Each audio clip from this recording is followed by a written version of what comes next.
"This dress really suits you."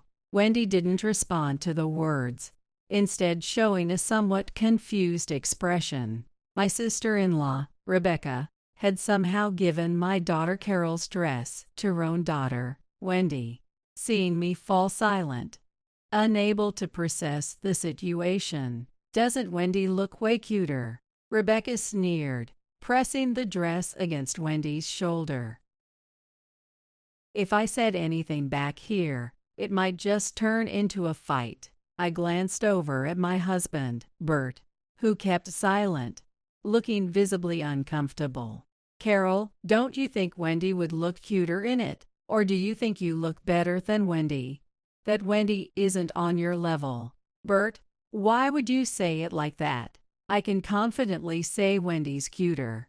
Am I thinking anything wrong?" Rebecca's voice grew bolder, as though she had just won a decisive victory. "What exactly am I witnessing here? Wendy, wearing a dress, is special. If someone offers it, you should definitely take it. Understand?" Rebecca glared at Bert. Why can't Bert ever stand up to Rebecca? As much as I felt disappointed in my own husband, the words he spoke next, even under Rebecca's pressure, were truly unforgivable. "Well, it's true that the dress looks better on Wendy than on a face like Carol's."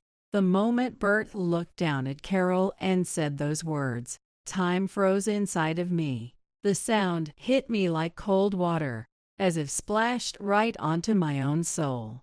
Carol's little face shifted to an expression full of sadness. "Thank you for everything." I took Carol's hand and said this with an impassive expression, realizing my resolve. Carol, who had been frozen in place, gave a small nod and turned back towards Bert. "Goodbye, old man, I no longer know." She said this as we started preparing to leave the house together. After we stepped outside, the sound of Rebecca's laughter echoed behind us, but Carol and I didn't stop walking. Resolute to walk toward a new future, we left without looking back. Yet everything turned around just 10 minutes later. My name is Nicola, age 45. I live with my husband Bert and my daughter Carol. I always thought of it as a peaceful, happy family. In the dining kitchen, which overlooks the living room, I was preparing a simple breakfast. My kind husband Bert was reading the newspaper, while my 8-year-old Carol was getting ready for her day. Just before leaving for school, it was her habit to check her backpack one last time. I worked part-time on weekdays, staying fairly busy. Maybe she was trying to be considerate of me. She was a self-sufficient child who managed on her own. Bert adored Carol and would braid her hair every day, even without being asked. I wanted to be the kind of dad who could do braids. Ever since she was in preschool, Bert would struggle to braid her hair before leaving for work. Now he braids even faster and more skillfully than I do. Out the kitchen window, I can see our small yard. Last week on my day off, Carol and I planted bulbs in preparation for spring. We'd bought tulip bulbs from the local home improvement store, along with soil for the flower bed, and simply planted them together. I don't have much to do until spring, but I've gotten into the habit of occasionally glancing out the small kitchen window at the barren soil in the flower bed. The day I planted bulbs in the flower bed, my sister-in-law, Rebecca, moved into the neighborhood. Apparently, she moved here suddenly without even letting Bert know. She came over to introduce herself with her child, Wendy. "Nicola, it's been a while. We're just nearby now. I hope it won't be a bother." Caught off guard by Rebecca's sudden visit, I was still wearing my gardening gloves. Bert made a visibly annoyed face and said, "Rebecca, you could have at least called to let us know you were coming." Seeing Bert's slightly angry look, Rebecca narrowed her eyes a bit, running her fingers through her perfectly styled hair. She looked up at Bert with a slight smile. "Hey, why don't we talk for a bit? There are some things only siblings can discuss. Right? Bert stared at Rebecca for a moment before agreeing to go inside and discuss things further. I was left feeling puzzled. Wendy was left hanging. Since Wendy looked quite bored, I invited her to help plant bulbs in the flower bed with Carol. I'm sorry. Holding the trowel I handed her, Wendy said this a bit sadly. For an elementary schooler, Wendy has bright orange hair and large eyes. She resembles her mother, Rebecca, with her flashy appearance and long golden hair. She's got a very pretty face, unlike me or Carol, who are more subdued. She wears bright clothes with a cheerful ribbon. It's nothing to be sorry about. Let's plant these together. When spring comes, flowers will bloom everywhere. Yay, thanks. Carol smiled gently and placed a bulb in Wendy's hand. Wendy thought for a moment, then sat on the ground and began digging with the trowel. Once we'd finished planting the bulbs in the flower bed, the two of them left. With a slight smile, Rebecca wants us to look after Wendy from tomorrow morning, Bert told me. According to Bert, he didn't get the full details, but apparently, Rebecca has been under a lot of stress since her divorce and wants to take a break to relax. Mom and Dad were always lenient with Rebecca when we were kids. I guess you could say she's always been good at getting what she wants. I had to hold back a lot when I was little, too. So you just agreed to babysit her, just like that. Yay, sorry. I just couldn't say no. But I'll be the one taking care of her in the end, won't I? It's like he's still putting up with his sister's selfishness, just like he did when they were young. Could it be that nothing's really changed? From that day on, Wendy was left with us every weekend I wasn't working. It happened so often that I ended up talking to Bert about it. I know you feel bad for Rebecca too. But he just said, a bit dissatisfied, I found myself holding back as well. After all, Bert and Rebecca's parents had already passed away. Thinking about how they were each other's only family left, it felt like the right thing to do to put up with it. Since then, Wendy started coming to spend every weekend with us, and I started to feel our everyday life changing more and more. In the morning, I prepared breakfast in the kitchen and glanced at the unchanging flower bed. As I watched our once peaceful days gradually fade away, I felt a faint shadow of unease settling in. The reason for my unease was clear. Ever since Rebecca moved in, Bert's behavior had changed. He had lost that gentle touch, always seeming a bit rushed, a little colder somehow.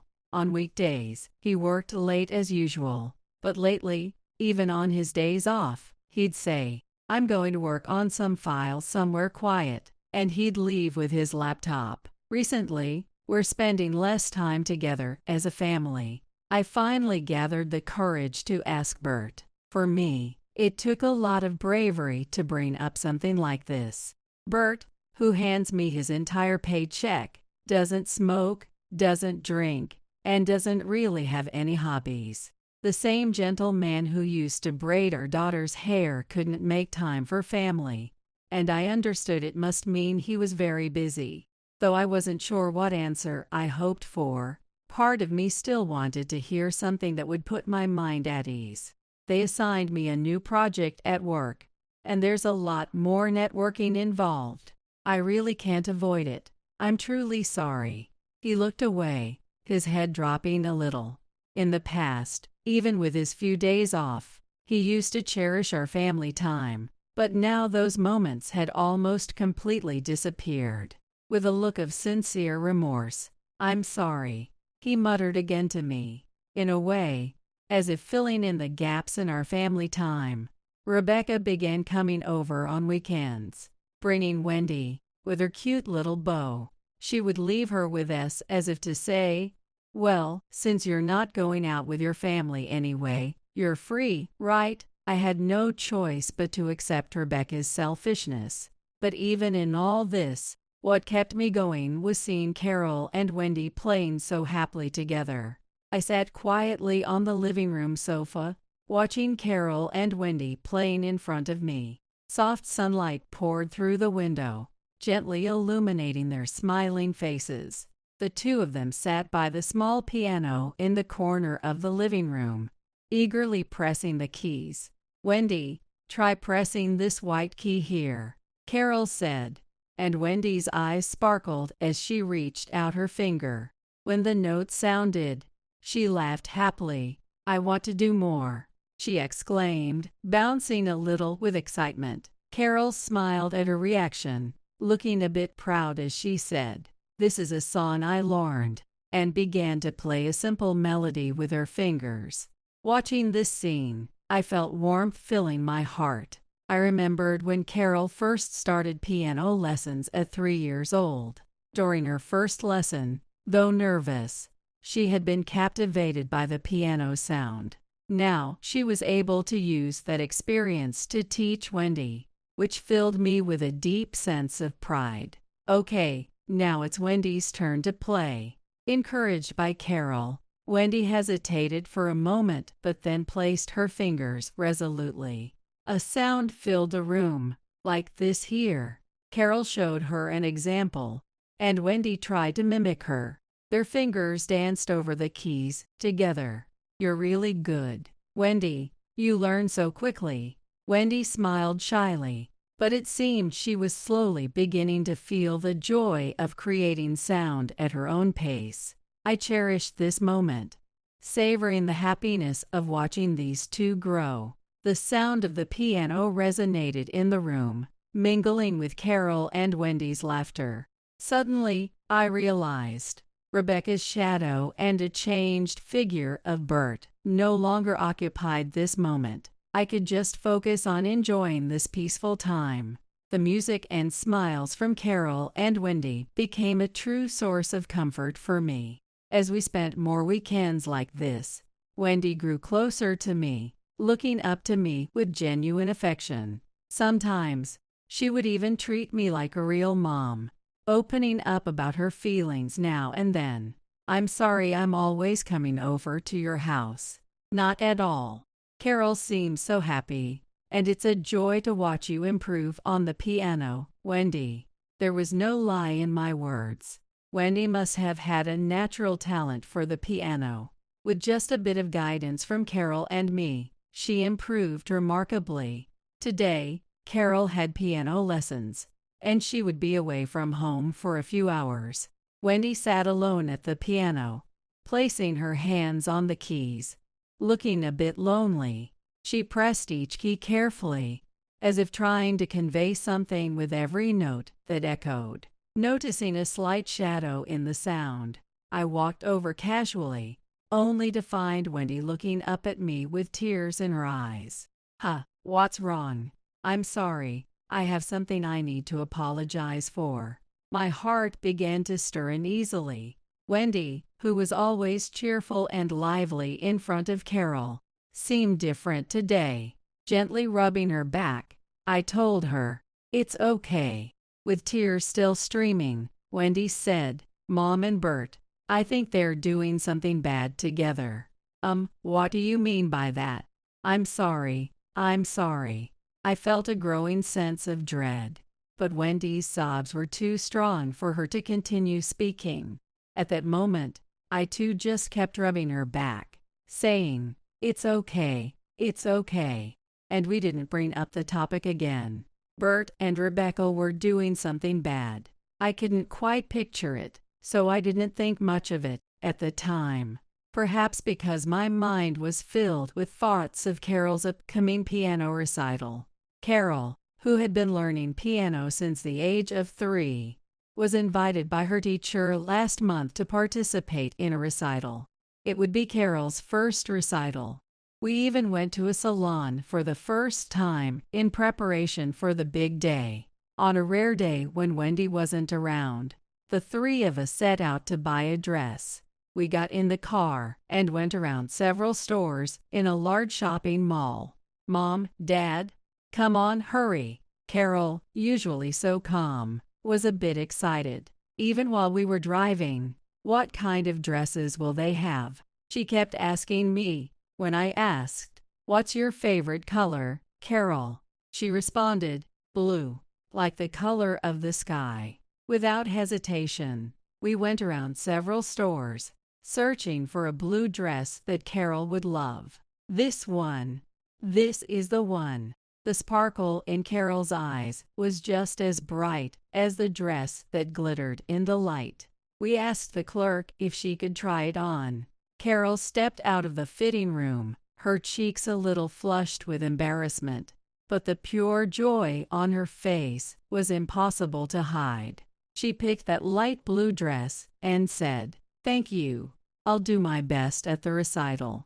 With a shy smile, looking back at Bert and me, as I imagined her standing alone on that recital stage in the dress she chose for herself, I felt my heart swell with pride, and my eyes began to tear up. But I wasn't worried.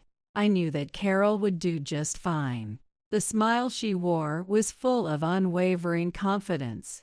Back at home, I was in the kitchen, preparing dinner and gazing through the little window at the empty flower bed outside. I hoped, with all my heart, that her piano recital would go well. A few days went by, and with their recital approaching, Carol was busy preparing, her excitement contagious enough to fill the whole house.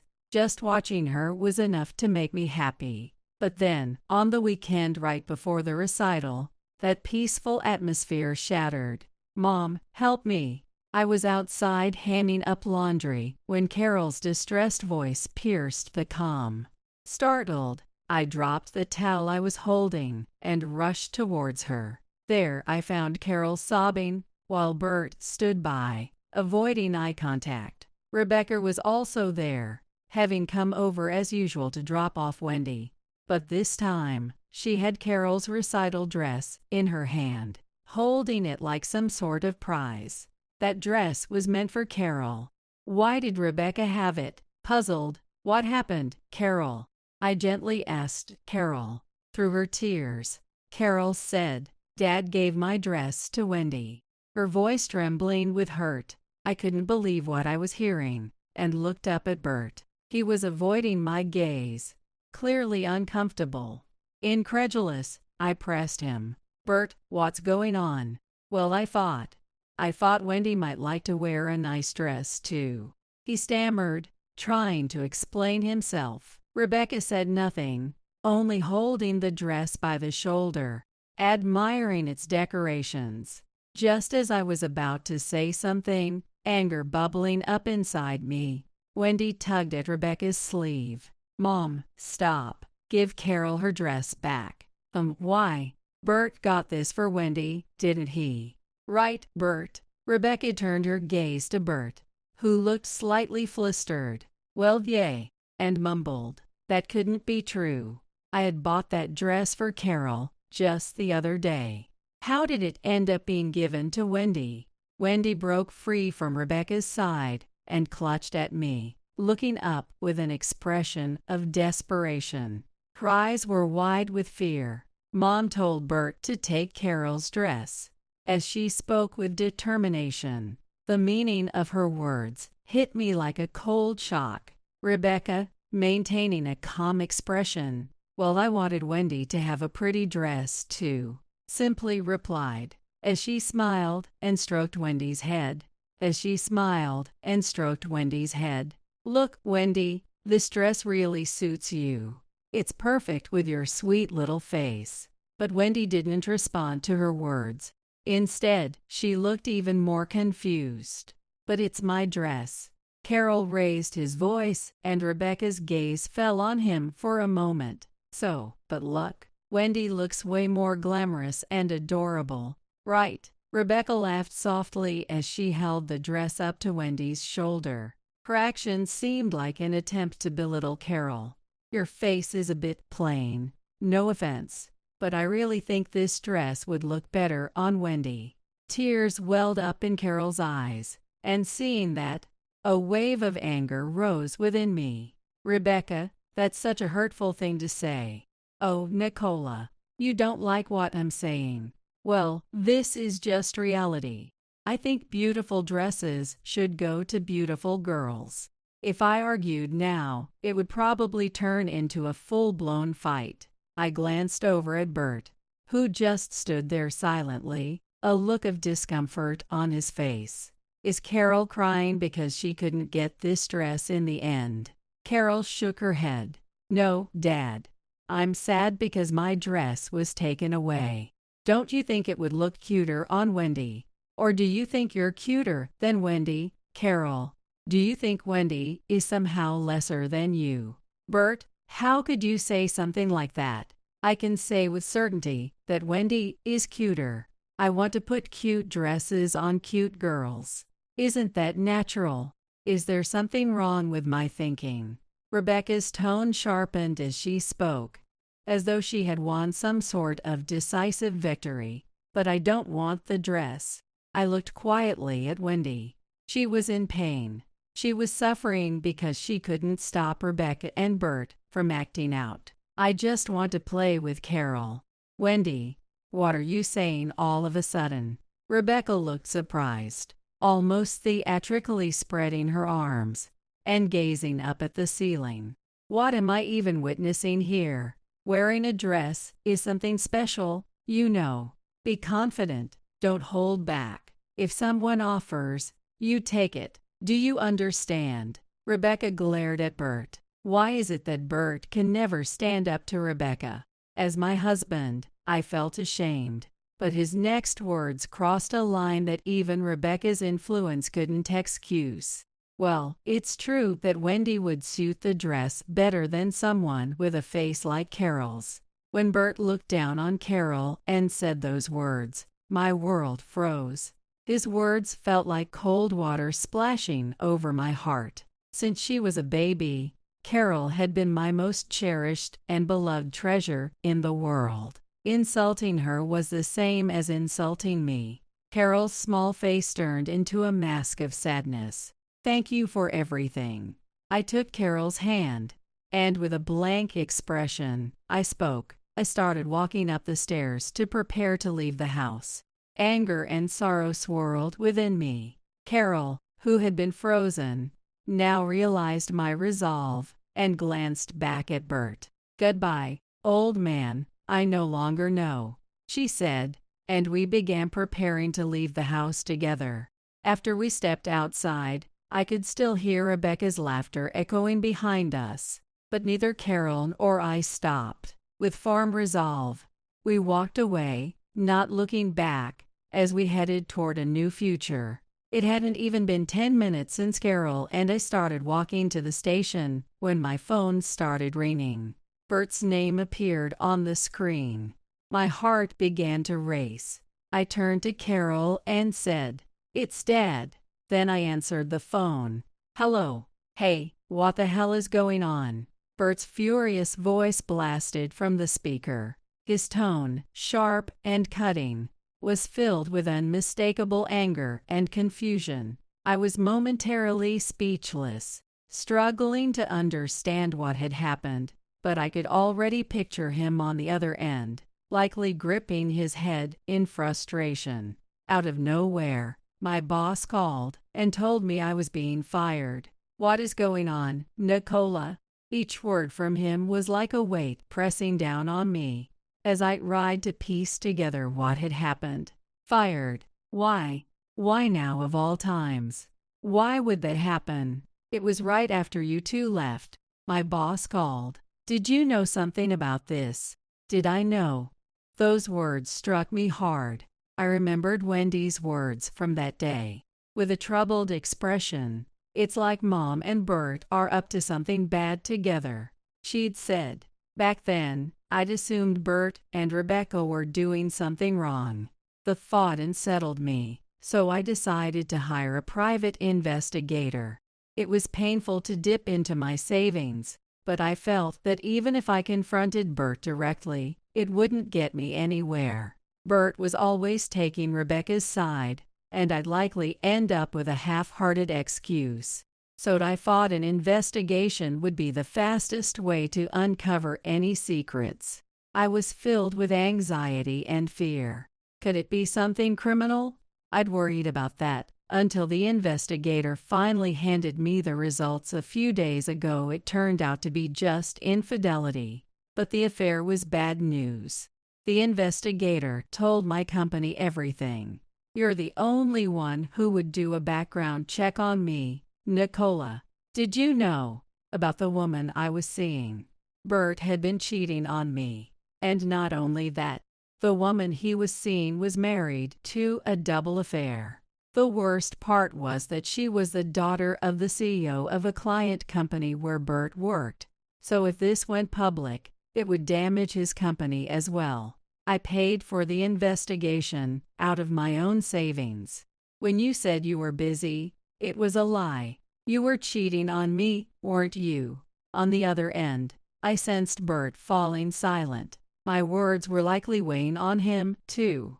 I switched the phone to my other hand and began explaining the details, albeit with a heavy heart. At first, I hadn't even suspected infidelity.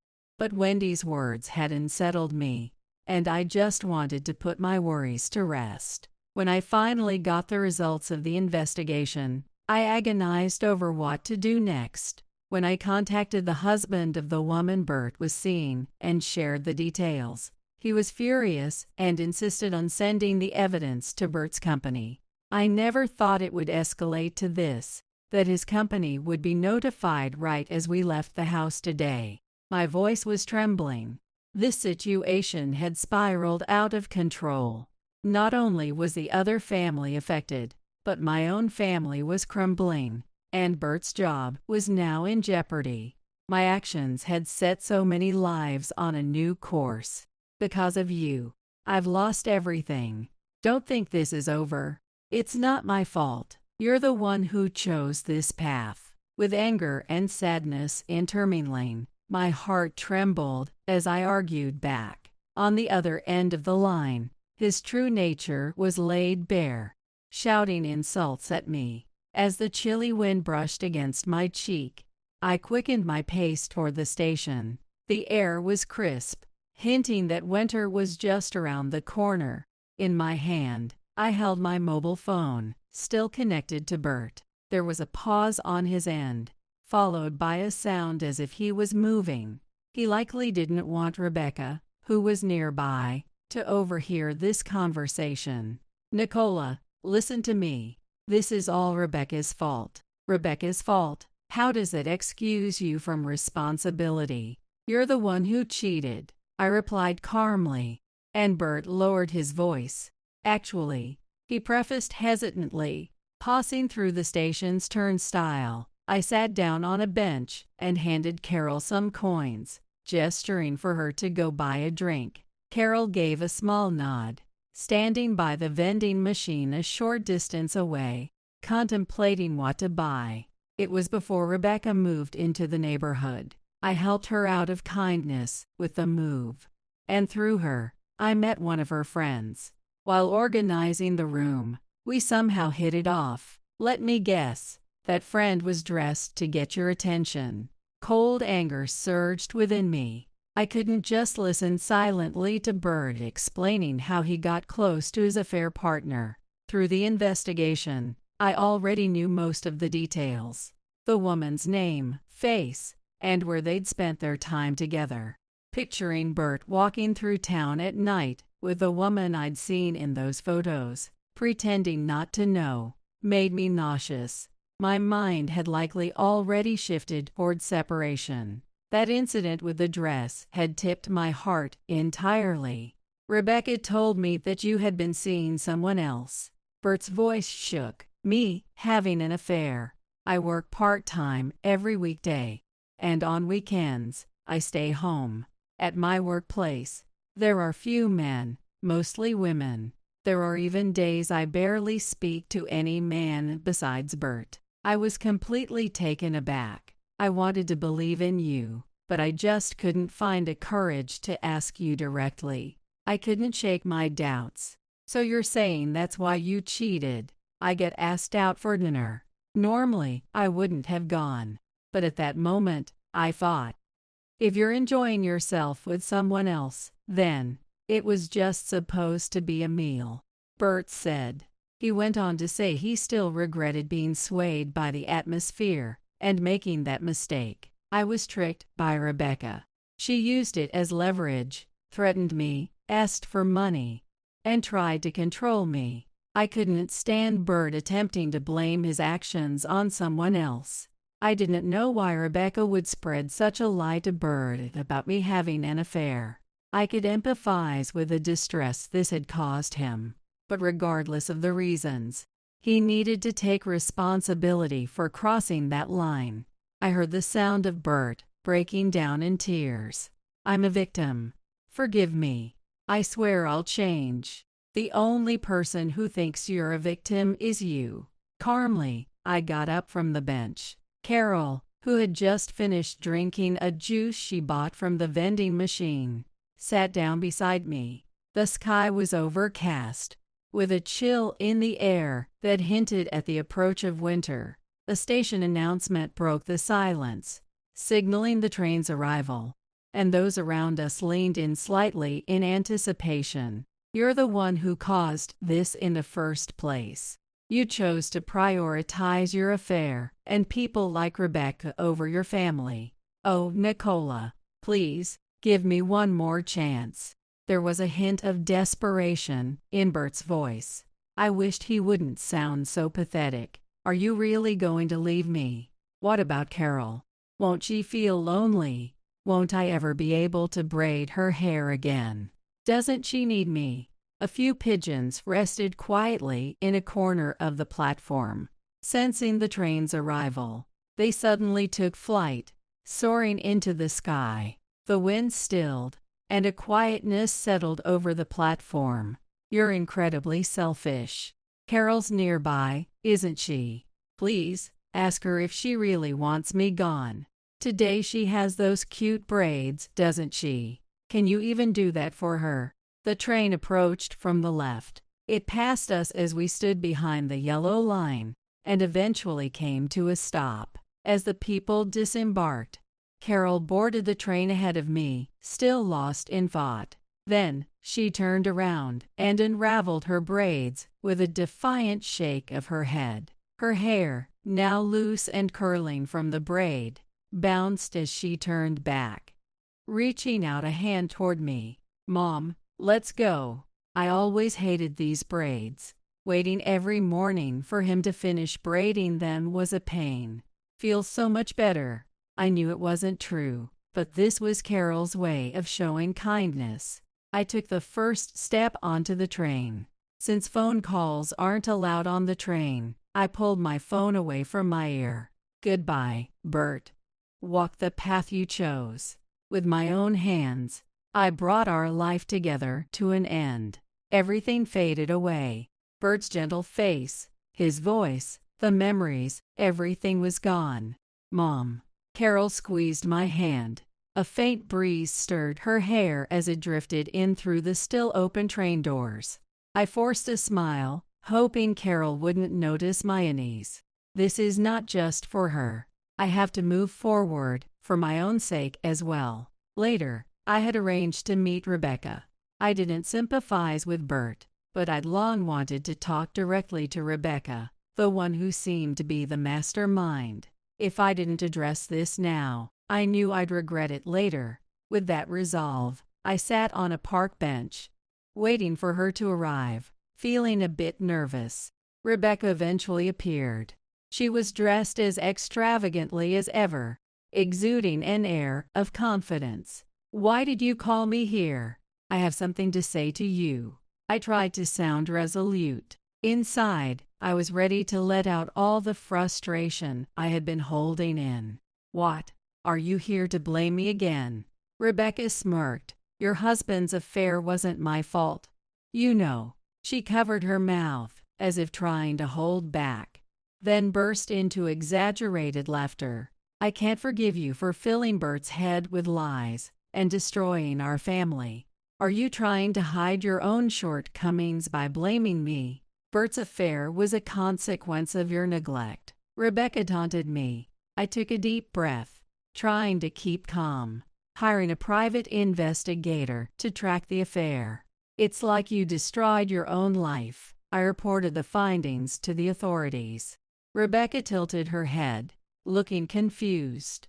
The sky darkened, as if rain would fall any moment. I investigated you as well as Bert. Rebecca's eyes widened. I'd asked the investigator to look into both Bert and Rebecca.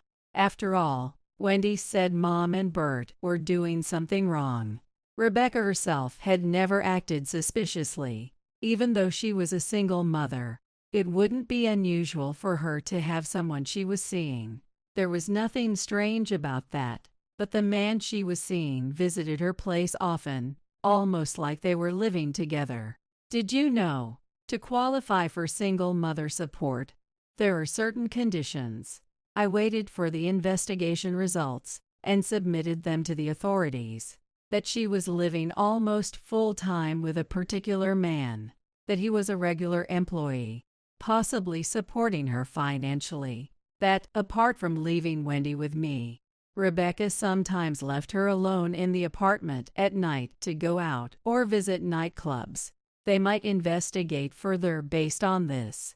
If you've been falsely claiming support, you might be asked to repay it. Rebecca's face showed a troubled expression. At that moment, I made a decision. I wouldn't be controlled by this woman any longer. The heavy, dark clouds threatened rain at any moment. I don't want any more to do with you. Stop ruining my life. I stood up, looking at the stunned Rebecca. As the rain began, I offered her a folding umbrella I took from my bag. Here, you'll catch a cold. I stood up and left the park, leaving behind Rebecca, sitting dazed on the bench. I knew that was the end of our conflict. I decided to take my first step toward reclaiming my happiness.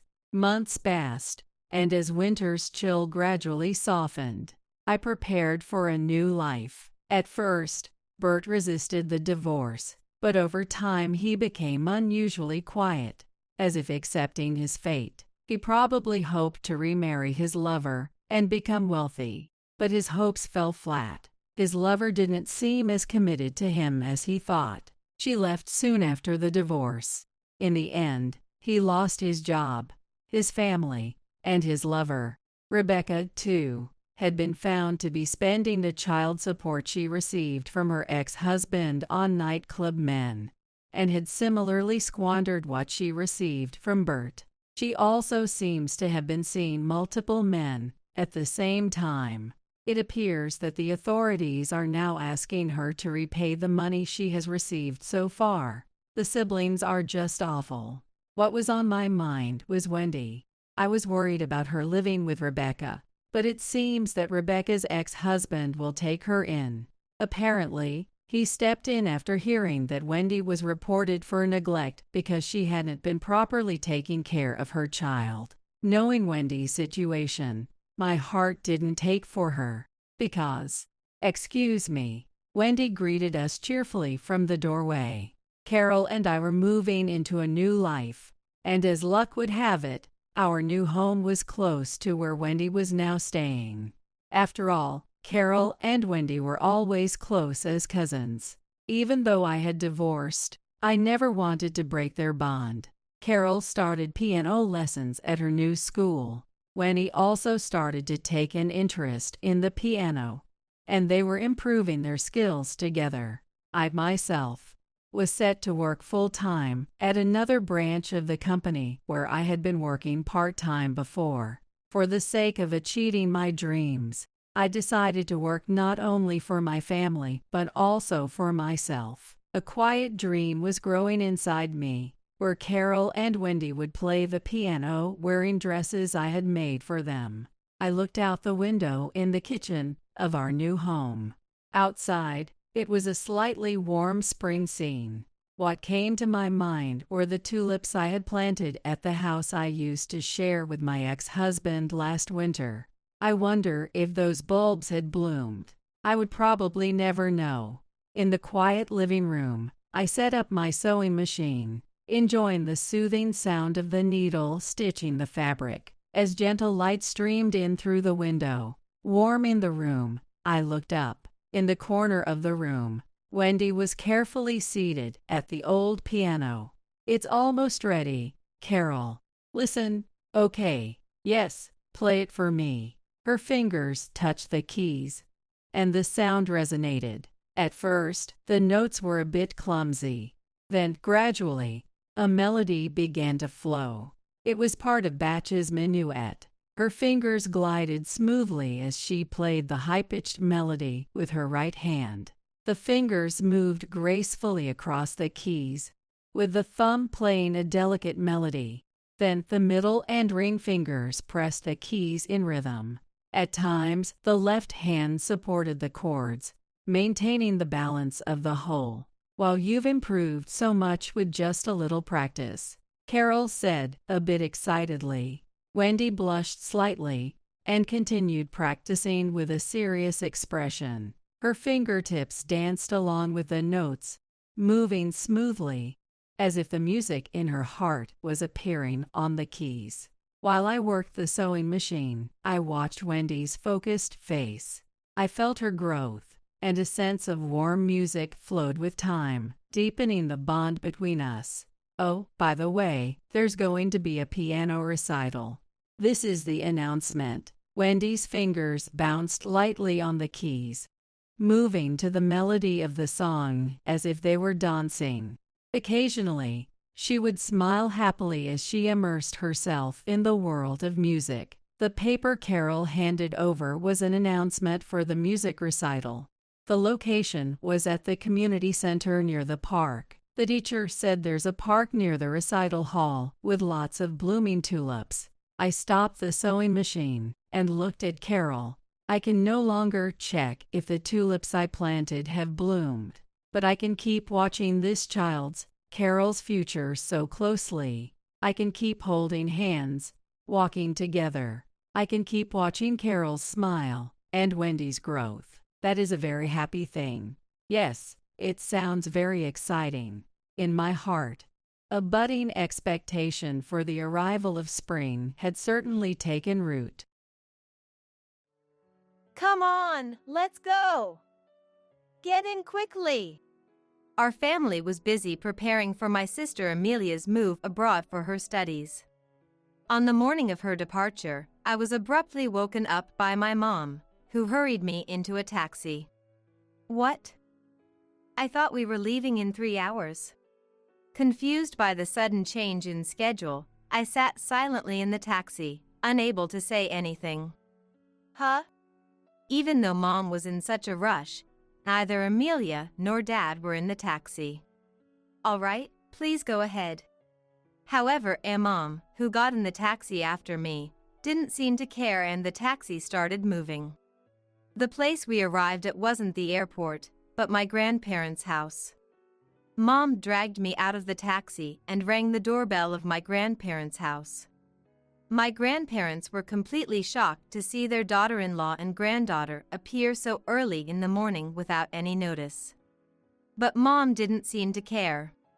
"Taking this child along is pointless, so I'm leaving her here," she declared and threw my luggage into the grandparents' house. Then, as she quickly got back into the taxi, "All right, please take care of her. Unless it's a matter of life or death, don't contact me," she said and drove away.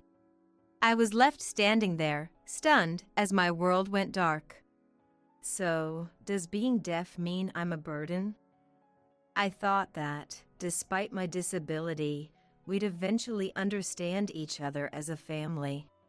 The despair I felt at that moment was even more painful and heartbreaking than the day I lost my hearing as a child. "I never thought she could do something so cruel. But from now on, you can truly do what you love, Charlotte." Grandma Sophia said this as she gently hugged my shoulders. "I had things I loved to do, but it's impossible for someone like me." "It's okay, Charlotte, you'll see. You can do it." Grandma kept encouraging me with her warm, embracing smile. My name is Charlotte Smith, 22 years old. I live with my grandparents, who have been my benefactors, while working at a job I love. Although I'm living a fulfilling life now, my childhood was far from smooth sailing. I started living with my grandparents when I was 13. Before that, I lived with my parents and my sister Amelia, who is 2 years older than me. In our family, starting at the age of 3, it was mandatory to begin piano and violin lessons. This was an unchangeable rule. The lessons were 7 times a week. Initially, they were 30 minutes each, but gradually increased to 45 minutes, then an hour. Before I knew it, my days were filled with music, leaving no time to play with friends outside of kindergarten. However, I never disliked it. Because I was always compared to my 2-year-older sister Amelia, I was driven by the desire to surpass her one day. Moreover, I genuinely loved music. Once, I asked my parents if I could skip a lesson. This time, my friend is having a birthday party. They said I can come. So can I skip the lesson on Friday? Having never met friends outside of kindergarten, I was excited and asked my parents with joy. Dad, with a smile, Invited to a birthday party? That's great, he replied, which I took as permission to go. I felt increasingly excited. Yeah. We get to eat cake together and stuff. I remember answering enthusiastically. I had never been this happy since I started kindergarten. However, the next words from Mom would quickly plunge my feelings from heaven to hell. There's no way you're skipping your lessons. Stop talking nonsense and eat quickly. You'll have less practice time after dinner. What? But Dad just said, skipping lessons is not allowed. And you, don't confuse Charlotte with your words. Yeah, sorry. I left more than half of my dinner uneaten that day. Naturally, I couldn't focus on practice after dinner and got scolded by Mom 3 times as much as usual. As you can see from this episode, the one who held the reins in our house was Mom. Mom had dreamed of becoming a musician when she was young. However, she couldn't fulfill that dream and placed that hope on Amelia and me. Looking back now, Mom's expectations of us were abnormal.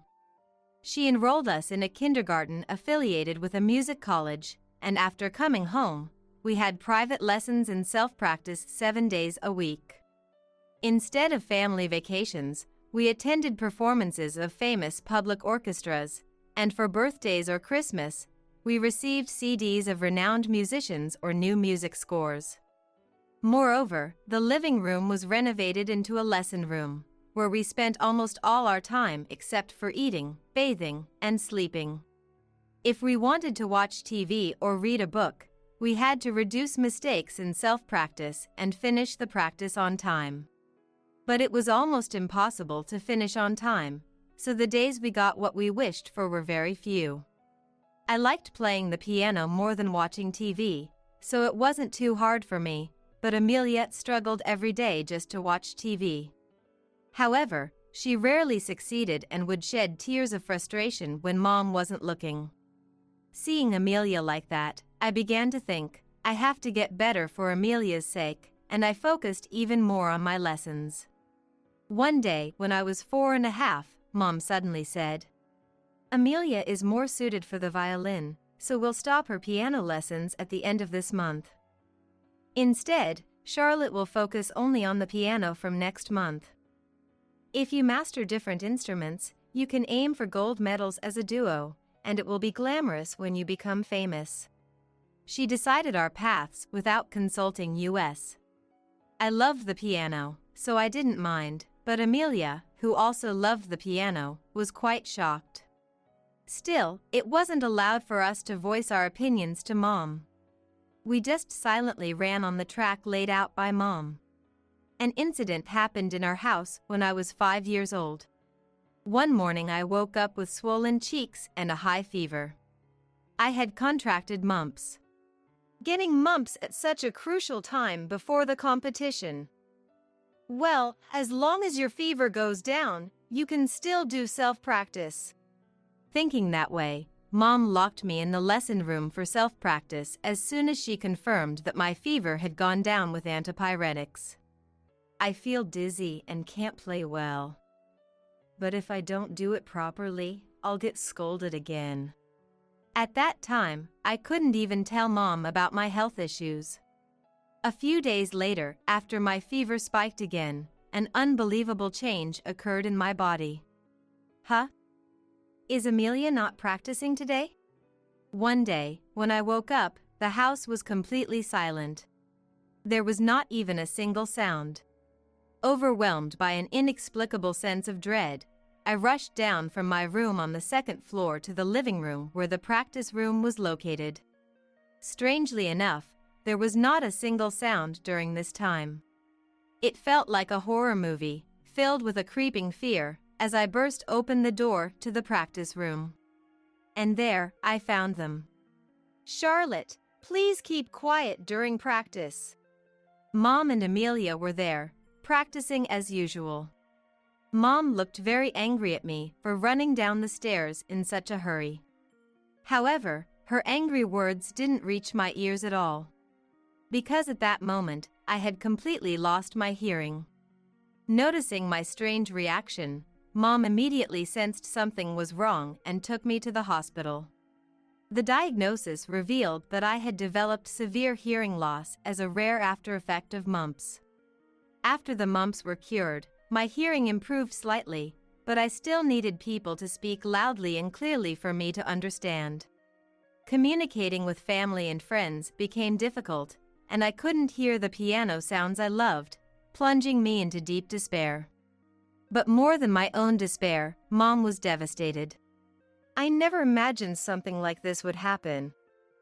But since it has, we have no choice.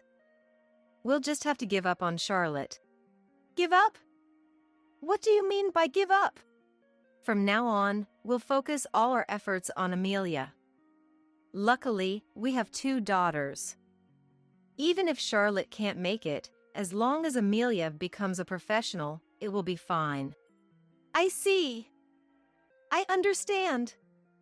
I'll follow your opinion. Soon after, I was forced to quit the piano that I loved so much. Without practice sessions, I was free, but with almost no hearing, I couldn't enjoy watching TV or playing with friends. And above all, not being allowed to touch the piano I loved was the hardest thing to bear. The following year, I was not accepted into the private elementary school I had planned to attend and was enrolled in a public school for the deaf. From here, I became a burden to my family. Mom attended all of Amelia's school events but ignored all of mine. When attendance was unavoidable, she would send my paternal grandparents to maintain appearances. But this was the least of it. Mom avoided taking me along for hotel stays for Amelia's competitions, our annual family trips which became concert attendances, and even daily outings like dining out. She constantly passed me off to my grandparents. My grandparents always welcomed me warmly, making sure I didn't feel miserable. In such a family environment, of course, no one in my family learned sign language for me. Unable to communicate with my family, I became increasingly isolated and withdrawn. The only ones who worried about me and helped me were, again, my grandparents. They attended sign language classes with me and learned sign language. Additionally, Grandma Sophia secretly learned lip reading and taught it to me. Thanks to their dedicated support, by the time I graduated from elementary school, I could manage to have conversations even with people who didn't know sign language. Around this time, I began to love my grandparents more than my real parents and wanted to cherish them above all. What solidified the rift between my parents and me was when Amelia was 15 and I was 13. I knew Amelia could do it. These days, it's crucial for musicians to have international experience. That's why we cut back on her lesson time to make her learn Italian. Now, the path to becoming a musician is finally open. On the night we received the acceptance letter from the overseas school, Mom was more cheerful than usual as she praised Amelia and announced that we would be moving abroad in a few months. This was the first time I learned that Amelia was planning to study abroad and that we would move once she was accepted. I can't believe they didn't tell me something this important. I can't read lips in Italian. Is sign language the same overseas? I won't be able to see Grandpa and Grandma anymore. As worry and anxiety piled up, I also felt a strange sense of relief. But at least they consider me part of the family. That's good. Thanks to my grandparents, I had developed a resilient spirit in the face of adversity, and I vaguely felt that everything would work out somehow. I thought, I can visit my grandparents once I become independent, and was able to face the move positively. A few months later, on the early morning of our departure day, Charlotte, wake up! We're leaving! What? No way! Did I oversleep? It was the first time since I lost my hearing that Mom had to wake me up. At that moment, I mistakenly thought I was 4 years old again, oversleeping for my morning practice, and I jumped out of bed in a panic. But I quickly realized it was just a misunderstanding. You won't wake up unless I talk this loud? My throat hurts. Come on, get ready quickly. We're leaving. Mom said this irritably, slamming the door behind her as she left. Her gaze lacked any expectation, affection, or concern for me. When I was a child, she used to look at me with such shining eyes. Living up to Mom's expectations had been very tough, but in any form, the love and attention she gave me back then felt strangely nostalgic and precious. As I looked around the empty room, I let myself reminisce a little about my childhood. Then, taking a deep breath, I slowly stood up. I'll find something new in the new place. I'll become someone Mom can be proud of again. As I put on the clothes I had prepared, I made a quiet resolution. However, my feelings were shattered in the next moment. Come on, let's go! Get in! When I went downstairs with my luggage, Mom, holding only her handbag, was waiting by the front door. What? Wasn't the departure 3 hours later?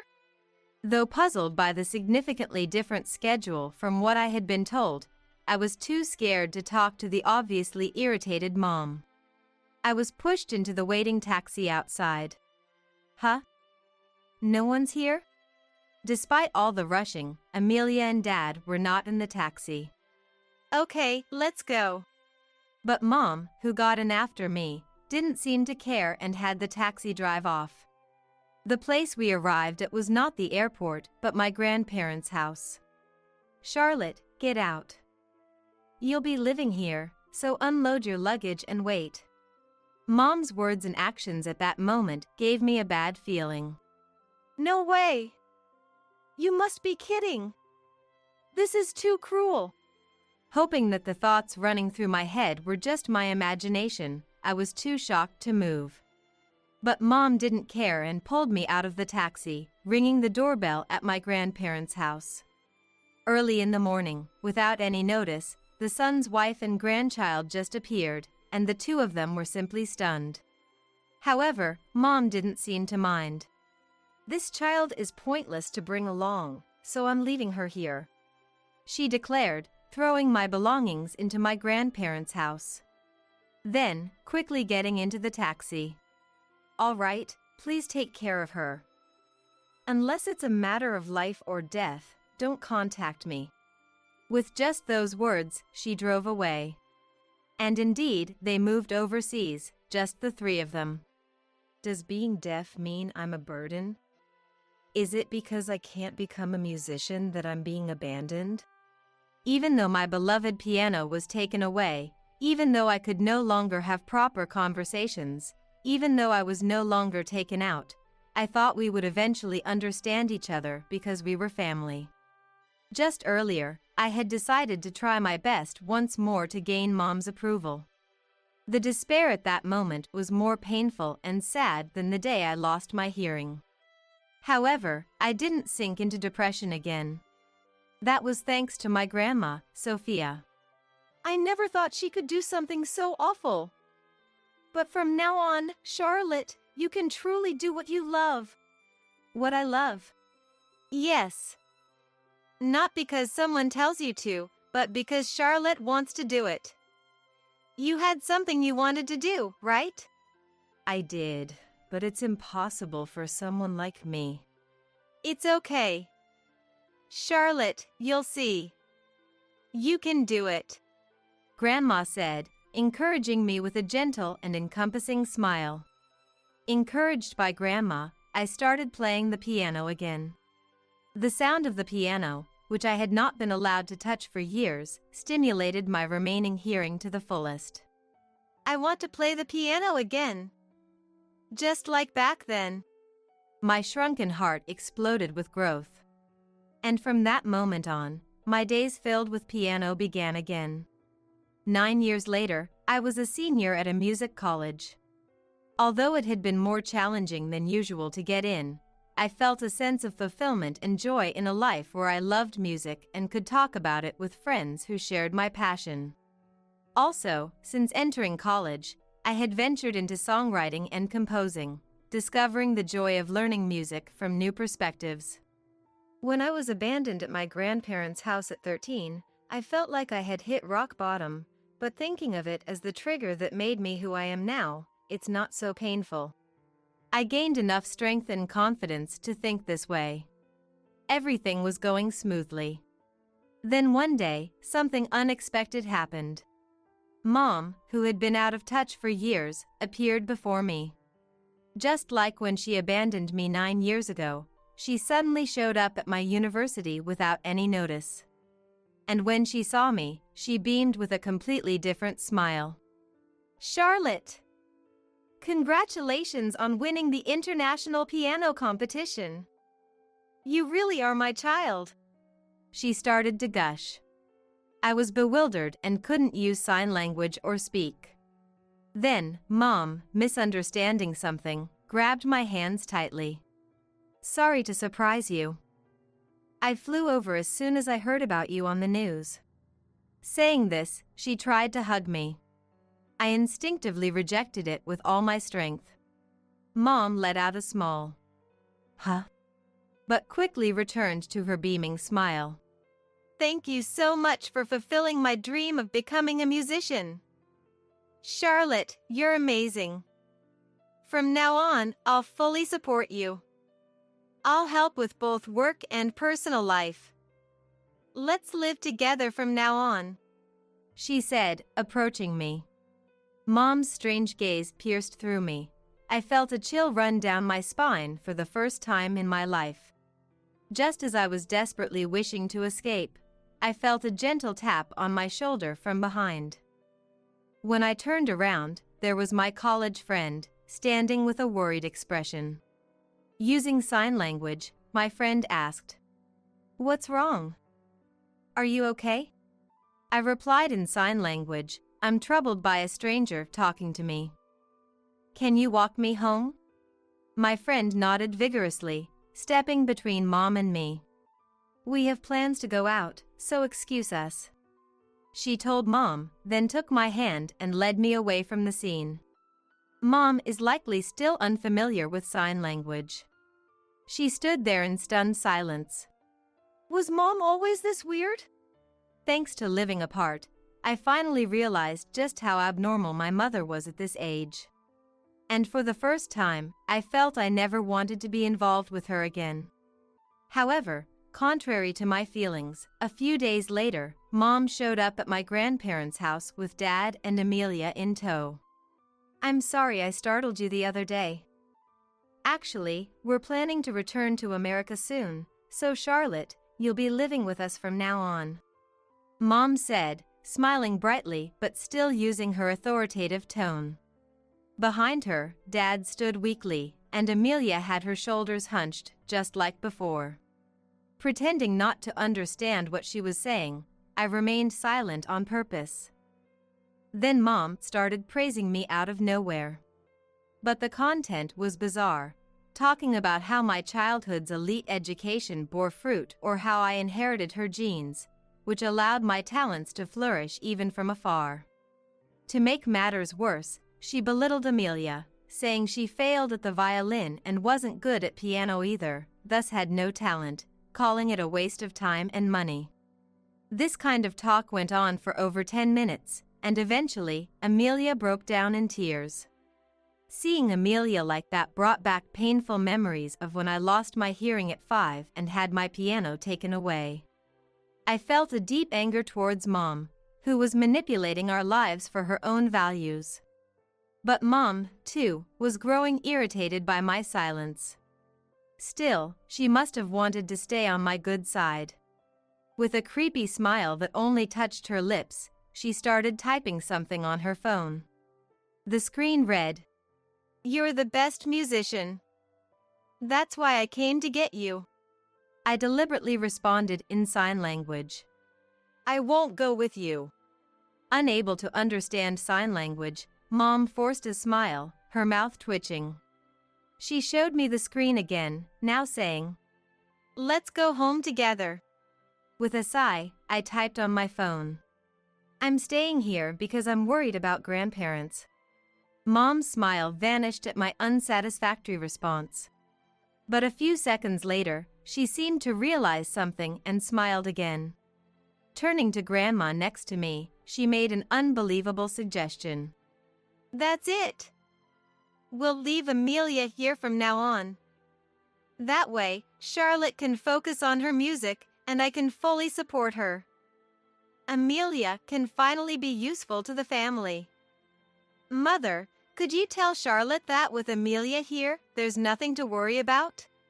When Mom made her selfish proposal, I felt something snap inside me. Stop saying selfish things. I don't need support from a mother who abandoned me, and I have no intention of leaving this house. Don't ever show your face in front of us again. Before I knew it, I was shouting at Mom for the first time in my life.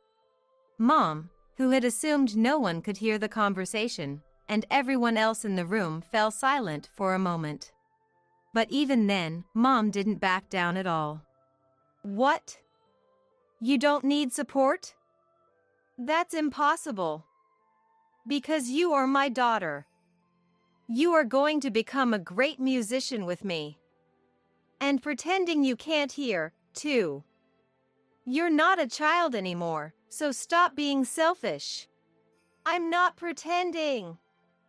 I read the conversation from your lip movements. And not learning sign language to live with someone who is deaf is out of the question. Besides, you abandoned me 9 years ago, so don't act like a mother now. How dare you say that to your parent? It's your grandparents' fault. Fine, I'll correct that foul mouth of yours. Come on. Pack your things quickly. I'm not planning to live with you, and I have no intention of getting involved with you in the future. Please leave. There you go again. Fine, I'll pack your things myself. Mom, realizing she couldn't persuade me, started forcing her way into the house. I desperately tried to stop Mom, who was no longer capable of making rational decisions. Then, Grandma, who had been silently watching, stood in front of Mom with a phone in hand. With a slightly intimidating voice, she said, "If you insist on entering the house, I'll call the police for trespassing. And maybe file a restraining order too." Grandma, who I had only ever seen smiling gently, looked shockingly stern at that moment. Even Mom seemed to snap out of it. She sat down weakly. Why? Why is it turning out like this? And began to cry. Everyone, including Amelia and even Dad, just watched silently. In the end, Grandpa scolded Dad, saying, "You're making a fuss, so go home." Then, Dad, with Amelia's help, dragged Mom away. I wondered what Dad thought of us. Watching Dad's exhausted back as he left, a thought crossed my mind, but I felt like I would never get a chance to ask him. Grandma gently patted my shoulder with her usual gentle smile. "Do you remember when I said you'd understand someday?" she asked. I nodded slightly and said, "Yes." Then Grandma, with a faraway look in her eyes, said, "That is now. Children are not tools for their parents. Forcing them to do something almost never leads to success. You always had a talent for music. Even though you became deaf and faced difficulties, I believed you would overcome them because you're a hard worker." "Thank you, Grandma." I hugged Grandma tightly and cried just a little. I felt truly grateful to be their grandchild. It was a moment when I thought that from the bottom of my heart. Even after that, Mom persistently visited us, but we never responded. No matter how cold we were, Mom's desire for me to become a musician only seemed to grow stronger, as if it were worsening. One day, Dad unexpectedly visited my grandparents' house. When Grandpa asked, "Is something wrong?" Dad, looking worn out, replied, "I'm looking for Amelia." After Grandpa pressed for more details, he found out that Amelia's situation had become even more dire than before. "You can't even participate in the competition." "I'm sorry, Mom. I'm really sorry." "I've dedicated my money, my time, my entire life. So why aren't you a musician yet?" Mom, who is obsessed with Amelia becoming a musician, had started to harshly scold Amelia for not showing any results. Amelia, who had endured more than enough until now, finally reached her breaking point with this latest incident. And then one day, she eloped with a man who had been coming in and out of our house as a piano tuner. "She's only known him for a few months. She'll only end up suffering if she ran off with a man she hardly knows. That's why I thought I'd bring her back and talk some sense into her." Dad seemed genuinely worried about Amelia in his own way. But when I heard this story, I felt a strange sense of relief. I hope this means Amelia can finally start her own life. That's what I found myself thinking. In the end, Amelia remains missing to this day. Though it's very worrying not being able to confirm her safety, I can't help but wish she's found happiness somewhere far from Mom's reach. On the other hand, Mom, who had been abandoned not only by me but also by Amelia, reportedly shut herself in at home and started living like a recluse, according to Dad. Apparently, she would yell at Dad and throw things at him at every opportunity. Unable to endure such a life, Dad finally left, leaving behind only a completed divorce form. When she showed up at our grandparents' house in a panic, with a desperate look in her eyes, "Now I have no one but Charlotte. Please, give me Charlotte back." I was horrified when she said that. And realizing that Mom would never change, no matter what happened, made me feel so sad. Soon after Dad left, Mom started working to support herself, but none of the jobs lasted long, and she kept changing jobs. And every month, she would visit our grandparents' house and shout, "Give Charlotte back!" To protect my grandparents' lives, I made a bold suggestion. That was to move away. With my stable income as a professional pianist, I thought we could live safely and comfortably together. At first, my grandparents were hesitant, but when I expressed my feelings, they happily agreed to the move. So now, my grandparents and I live peacefully in an apartment in the urban area. With the move, we also sold my grandparents' land, so we will never return to that town.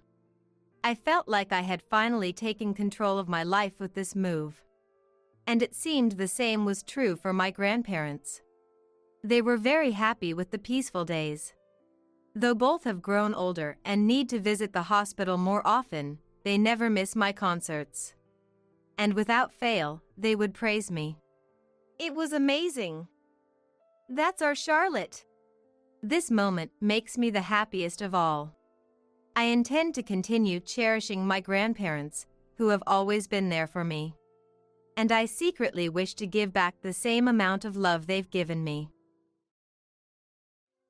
After a refreshing 2-day getaway, my husband and I decided to head back home, but not before picking up some souvenirs for John and his mother, Mary. Instead of going straight home, I thought it would be nice to drop off the gifts at Mary's place first since it was on the way. I had already let John know we were stopping by, but as we pulled up to the house, an eerie stillness hung in the air. Despite the darkening sky, not a single light illuminated the windows, and an unsettling silence enveloped the property. Something doesn't feel right, I muttered, a sense of unease creeping over me. Yeah, I wonder what's going on. Watch your step, my daughter cautioned as we carefully navigated the snowy path to Mary's front door, mindful not to slip on any hidden patches of ice. As we entered the house, the atmosphere felt charged with a recent human presence, yet the dimly lit interior revealed a disarray of scattered belongings. As if someone had hastily fled the premises. "Mom, it's kinda creepy," Jessica whispered, her voice trembling slightly. I know, honey. Do you want to wait outside? I asked, but she shook her head, determined to stay by my side as we hesitantly ventured further into the house. Hello! It's Emily. Is anybody home? I called out, my voice echoing through the empty rooms, but no response came. We made our way to the bedroom where Mary would typically be resting, and as we pushed open the door, a biting chill greeted us, far colder than any indoor space should be. There, in the far corner of the room, lay Mary, her face ashen and her body wrapped tightly in a blanket. Oh my God! Mary! I gasped, rushing to her side and desperately trying to rouse her, but her skin was frighteningly cold to the touch. I'm Emily. Your average housewife juggling the demands of raising a child and working a part-time job. My husband, John, is an office worker at a large corporation, often putting in long hours late into the night. Our daughter, Jessica, is a responsible high school student who always goes out of her way to help me, whether it's preparing her own lunch or assisting with household chores. Just down the street lives John's mother, Mary, a woman in her 70s. A few years ago, she fell ill and has been bedridden ever since, leaving me to care for her for the past 5 years. Balancing my part-time job with regular visits to Mary's house to provide care has been incredibly challenging. A responsibility that should have fallen on John's shoulders. But with his demanding work schedule and our comfortable financial situation, I never complained. Besides, from the moment I married John, Mary had always treated me with such kindness, as if we shared a special connection. When Jessica was born, she stepped in to offer guidance and support when I felt overwhelmed and unsure, even becoming a playmate for our little girl. For that, I am eternally grateful. So, I quietly continued to care for her, driven by a deep sense of obligation to repay her, even if only in some small way, for all that she had done for our family. Even so, I had hoped John would at least help out on his days off. You're off today, right? I was wondering if you could help with Mary's care. I tentatively asked him. But his response was always the same. Sorry, I can't. I'm really busy. I have to go into work today, even though it's a holiday. So please, take care of Mom for me. He never made any effort to assist with her care. To be fair, he was working almost non-stop, just as he said. With a schedule like that, you'd think he'd collapse from exhaustion, but John always came home late at night in high spirits. Seeing him like that, I figured he must really love his job. I didn't know the specifics of what he did, but I did receive a call from a woman named Sarah once. She said she was a colleague of my husband's, and when John heard about it, he rushed back to work even though he had just gotten home. If he was working that hard without complaint, I couldn't bring myself to demand that he please help with the caregiving. So, I never grumbled in front of my family and focused on providing devoted care while managing the household chores. I'm so sorry about this. If I wasn't in this condition, I wouldn't be causing you so much trouble, Emily. Mary would apologize every time she saw me. It's all right. We're family, aren't we? If it gets to be too much, please don't hesitate to let me know. Oh, don't be silly. It's no trouble at all. Thank you, dear. I meant every word, and she seemed to be speaking from the heart as well. To avoid putting any extra strain on me, she would try to change positions on her own, doing what she could to make caregiving easier for me. As I was tending to Mary, the door to her house opened, and Jessica walked in. Mom, I'll take over from here. You should get some rest, she said, immediately trying to help with the caregiving. Now, hold on a minute. Don't you have entrance exams to study for? But Mom, you were feeling dizzy the other day.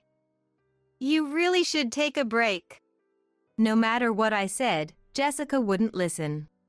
She pushed me aside and started taking care of Mary. Now Jessica's involved too. I'm so terribly sorry for all the trouble, Mary said, looking even more apologetic. Don't worry about it. Actually, I'd love to hear more stories about the old days. When Jessica was little, John and I were so busy that Mary often looked after her. That's why, even now, Jessica adores her grandmother.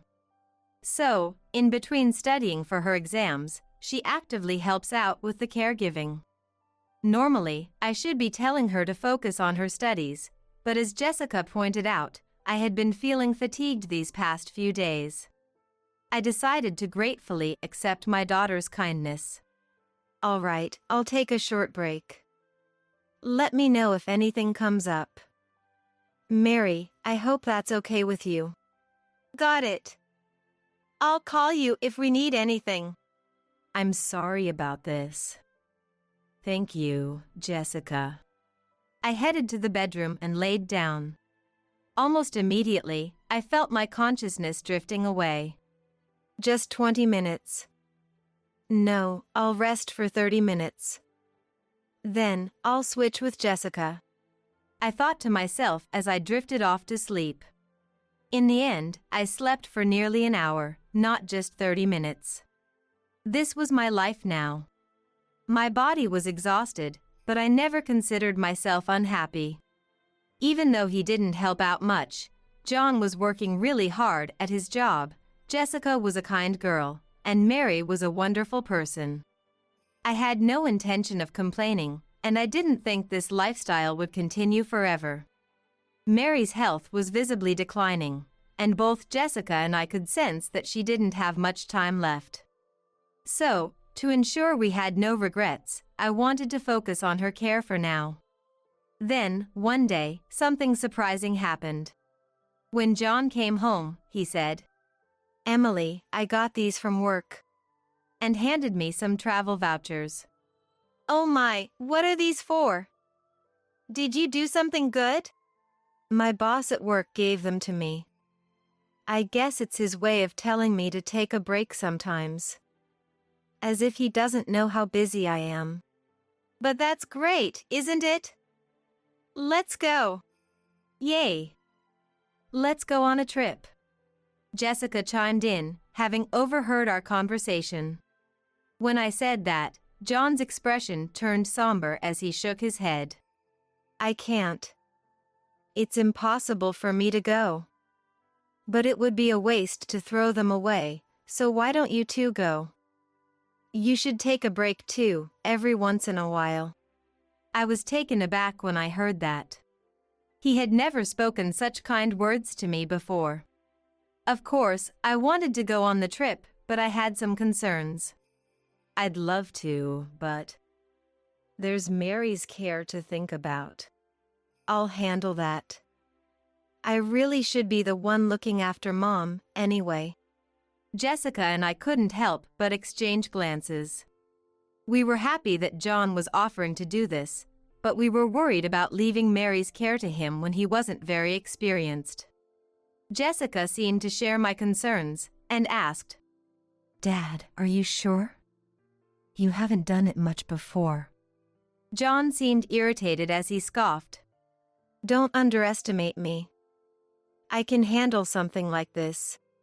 Putting on a brave front. Hey, maybe we should forget about the trip. It could be tough if something happens. I began to say. You guys are so annoying. John suddenly exploded in anger. What's the deal? I'm trying to be nice here. Do you really have that little faith in me? You think I'm that unreliable? Well, do you? Spit it out. I'm sorry. That's not what I meant. I stammered. We didn't mean anything by it. Jessica added, both of us cowering in the face of his outburst. Seeing us so frightened, John smiled, seemingly satisfied. That's what I thought. There's no need to worry. It's only for one night, anyway. It's not like I'm telling you to go on a trip around the world. When he put it that way, we couldn't argue. Well, then. Since we have the chance, why don't we go? Something about the way John was so adamant about us taking this trip didn't sit right with me. But not wanting to anger him further, we decided to go. The destination was a tourist spot not too far from here, and we were able to stay at a fairly nice hotel. I was worried about Mary, but John wasn't a child, so I figured he'd manage somehow. If anything happened, he'd contact us, and we had a way to get back quickly. Around that time, a cold wave had brought heavy snowfall, turning the entire landscape into a beautiful winter wonderland. Jessica seemed to be enjoying herself, but being the diligent girl she was, she had brought her study materials to the room. We walked through the snow-covered streets, enjoyed delicious meals, and had a wonderful time. After 2 days, feeling completely refreshed in both body and mind, we bought souvenirs for John and Mary and decided to head back. We could have gone straight home, but since Mary's house was closer, I thought I'd drop off her souvenir first. I had let John know in advance that we were heading to Mary's place, but when we arrived, there was no sign of anyone. It was already getting dark, but not a single light was on, and an eerie stillness hung in the air. Something seems off. I murmured uneasily. Yeah, I wonder what's going on. Watch your step. Jessica replied as we trudged through the snow, careful not to slip on any ice, and opened the front door to Mary's house. Inside, there was a lingering sense that someone had been there recently, but it was dark, and objects were strewn across the floor. It looked as if someone had left in a hurry. Mom, it's kinda creepy. Jessica whispered. I know. Do you want to wait outside? However, Jessica refused, so the two of us cautiously entered the house. Hello! Are you here? It's Emily. I called out in a loud voice, but there was no response. We slowly made our way further inside and opened the door to the room where Mary would likely be sleeping. It was so cold, it hardly felt like we were indoors. Looking towards the back of the room, we saw Mary wrapped in a blanket, her face deathly pale. Oh my God! Mary! I gasped, rushing to her side to prison without even being allowed to go home. In the end, I spent that night in a holding cell. Naturally, I wasn't permitted to contact anyone on the outside. Was Mary okay? What had become of Jessica? These thoughts consumed me, and I couldn't get a wink of sleep. The following day, the detective from before came to see me. Sorry to keep you waiting. Your innocence has been proven, so you're free to go. With those words, I was allowed to leave. Thank goodness. Thank you so much. We were able to confirm your story with the hotel you stayed at. Your daughter cooperated with us as well. As we walked down the hallway, I chatted with him about various things. So it was her that proved my innocence. That's right. We were also able to confirm that you and your family had been providing care on a regular basis through interviews with a care manager and your neighbors. I see. And what about my husband? When I asked, he hesitated for a moment before simply saying, Well, we still haven't located him yet. While it was clear that John had been at Mary's house, why he had left her unattended for such a long time remained a mystery. Stepping outside, I found Jessica and the female care manager waiting for me. Jessica! Mom! It had only been a day, but it felt like we hadn't seen each other in years. I heard from the police. You worked so hard to prove my innocence. Jessica nodded, tears welling up in her eyes. I did. It was really tough. But it's okay now. And Grandma is going to be all right too. She won't be able to leave the hospital for a while, though. Hearing that, I felt a profound sense of relief. As long as Mary was safe, that was all that mattered. We decided to head home for the time being. The care manager gave us a ride, and we finally arrived at our house. It seemed Jessica had already brought our luggage over from Mary's place. After saying goodbye to the care manager and sorting through our belongings, I was suddenly hit by an overwhelming wave of exhaustion. Seriously, what is that man doing? At this rate, I don't even know why we went on this trip. I'm exhausted too. Let's get some rest. We each laid down, ready to drift off to sleep. It was already past 1 p.m. Having gotten no sleep the night before, I quickly grew drowsy. Just then, the doorbell rang. Startled, I got up and looked at the monitor to see the police officer from earlier standing there. Sorry to bother you so suddenly. I immediately unlocked the front door. What is it? Well, the thing is, we've received reports of a suspicious individual believed to be John. It seems he may be armed with a weapon. Armed with a weapon. The moment I heard those words, a chill ran down my spine. We're not entirely sure yet, but as a precaution, we'll be stationing officers around your house. Please refrain from going out unless absolutely necessary. And make sure to keep your doors locked tight.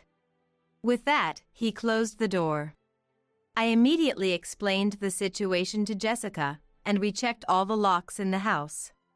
Fortunately, nothing was left open, so we could breathe a small sigh of relief for now. However, not knowing when John might show up at the house, I was once again plunged into the depths of anxiety. Every little sound that I normally wouldn't have noticed, every faint voice from outside, set my body on edge. Naturally, there was no way we could sleep in this situation, so Jessica and I huddled close together, quietly passing the time. Hey, Mom. This is all just a misunderstanding, right? Dad wouldn't do something like that, would he? Of course not. But we need to be careful. I didn't want to believe that John would resort to violence either, but there was always the possibility, however slim. To begin with, I had no idea what John was trying to accomplish or why he had tried to pin the crime on me. I couldn't even begin to predict what he might do next. That's why we had to be cautious. If the time came, I would at least make sure to protect Jessica. I squeezed her hand, steeling my resolve.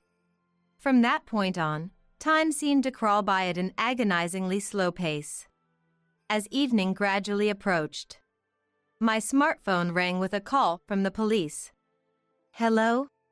John was found safe and sound at a hotel a short while ago. He's being questioned at the police station now, so you can rest easy. Oh, thank goodness. Thank you so much. I hung up after saying just that. They found Dad? It seems so. Now we can finally get some proper rest. Feeling both relieved and utterly exhausted, we promptly fell asleep. We ended up sleeping straight through until around noon the following day. When I woke up, Jessica had already left for school, leaving only a note behind. Around midday, I received another call from the police, and the whole truth came to light. When they apprehended John at the hotel, he was apparently with Sarah, the woman I heard the name once before. I had been under the impression that she was merely John's colleague, but it turns out the two of them had been having an affair for quite some time. He had been lying about working on holidays to secretly meet up with her. While we were away on our trip, John had secretly brought Sarah over to Mary's house. The two of them had apparently been enjoying their night together when John made a huge mistake. In an effort to air out the room, he turned off the heat in Mary's room and even opened the window. However, he got so caught up in his time with Sarah that he completely forgot about it. Mary tried her best to close the window, but in her frail condition, there was nothing she could do but endure the cold. By the time John remembered, she was already cold to the touch, and he panicked, mistakenly thinking she had passed away. That's when he saw my text message saying I was coming to her house, and he decided to pin the crime on me. He called an ambulance, reported it to the police, and then hurriedly packed his bags and fled with Sarah. That's why the house was in disarray when we arrived at Mary's place, and why the ambulance showed up at just the right time. Of course, such a terrible plan was never going to work, and I was released soon after. John had been racking his brain, trying to find a way out of this predicament, but there was nothing he could do. Eventually, the police caught up with him, and the two lovebirds were arrested together. By the way, the report about a suspicious individual wielding a weapon turned out to be someone else entirely, and they didn't even have a weapon on them. It was a troubling situation, but I'm so glad we didn't end up in any real danger. However, after hearing the whole story, I was absolutely furious with John. It wasn't just about him pushing the caregiving responsibilities onto me or having an affair.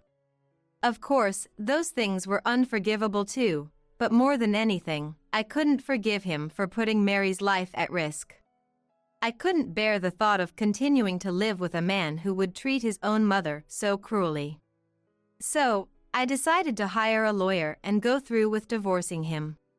That said, since both John and Sarah were arrested for abandoning a dependent resulting in death, the divorce proceedings went smoothly.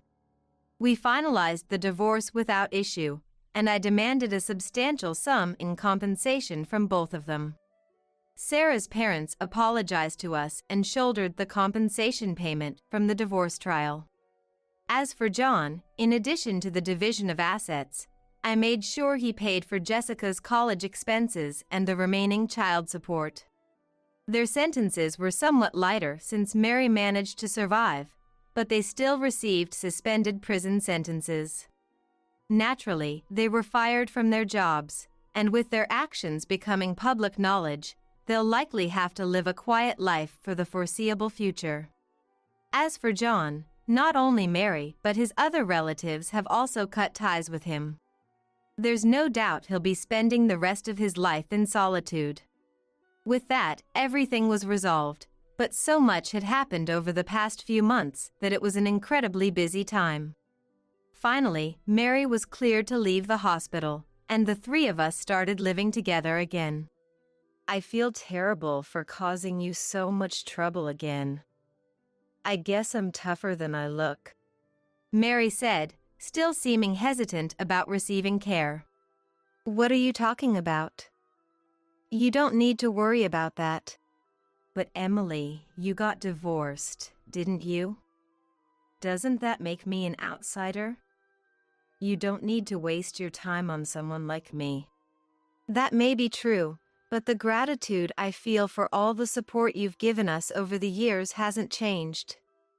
We'll be family until the very end. Right, Jessica? Yeah, of course we will. So, Grandma, you can lean on us whenever you need to. Hearing our words, tears began to stream down her face.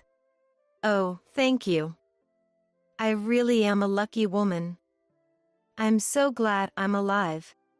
After that, our days passed peacefully, without any major incidents. Mary's condition stabilized, and Jessica successfully got into college, becoming a university student. I thought our happy life together would continue on like this forever, but that wasn't meant to be. A few years later, Mary's health deteriorated further, and finally, on a warm spring day, she passed away peacefully. Her face looked so serene that I couldn't help but wonder if I'd managed to repay even a little bit of the kindness she'd shown me. We held a funeral and were able to see her off without any issues. John attended the funeral as well, but we didn't speak. As long as he's alive and well somewhere, that's enough for me.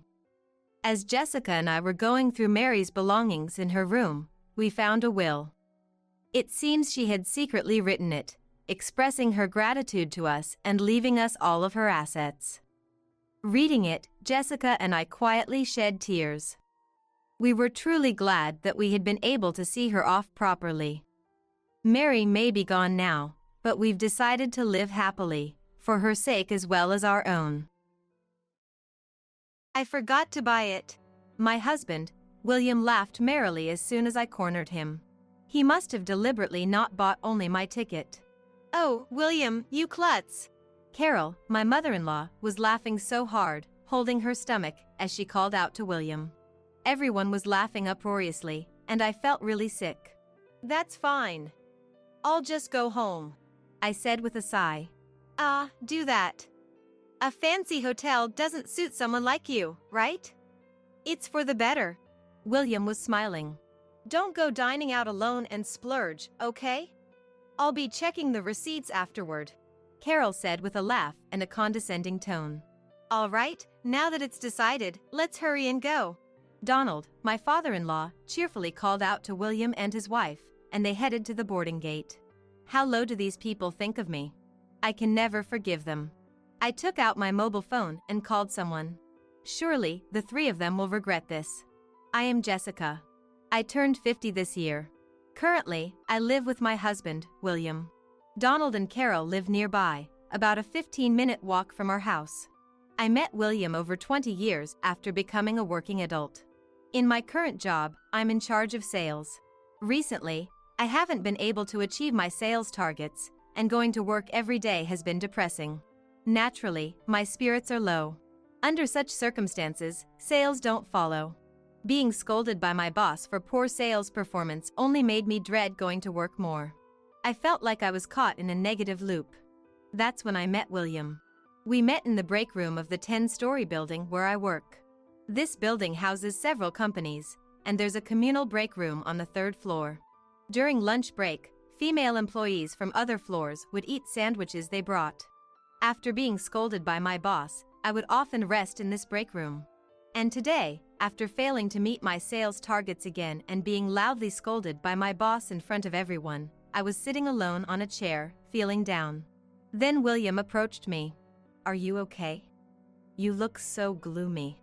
Actually, having been approached by William, whom I met for the first time, I confided in him about my work troubles. Perhaps because William was from a different company, I felt comfortable talking to him. William listened to me with empathy. After our conversation, William said to me, From now on, I'll listen to you. So, let's exchange contact information. Thank you so much. I nearly cried from William's kindness, but managed to answer with a smile. I think I already liked William at that time. William and I gradually became close.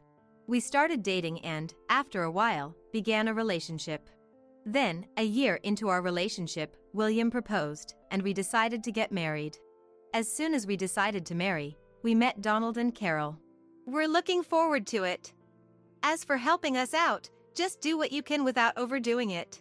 Carol was smiling and seemed kind. Once you marry William, let's all go on a trip together, Donald said, laughing heartily. Donald seemed like a regular person, and I felt reassured. Then the two of us decided not to have children. I was in my late 40s when I married William. Having a child at this point would put a lot of strain on my body. Besides, William also said, I want to live a life with some financial leeway. I also want to take care of my parents. I agreed with William's suggestion, wanting to work hard at my job too.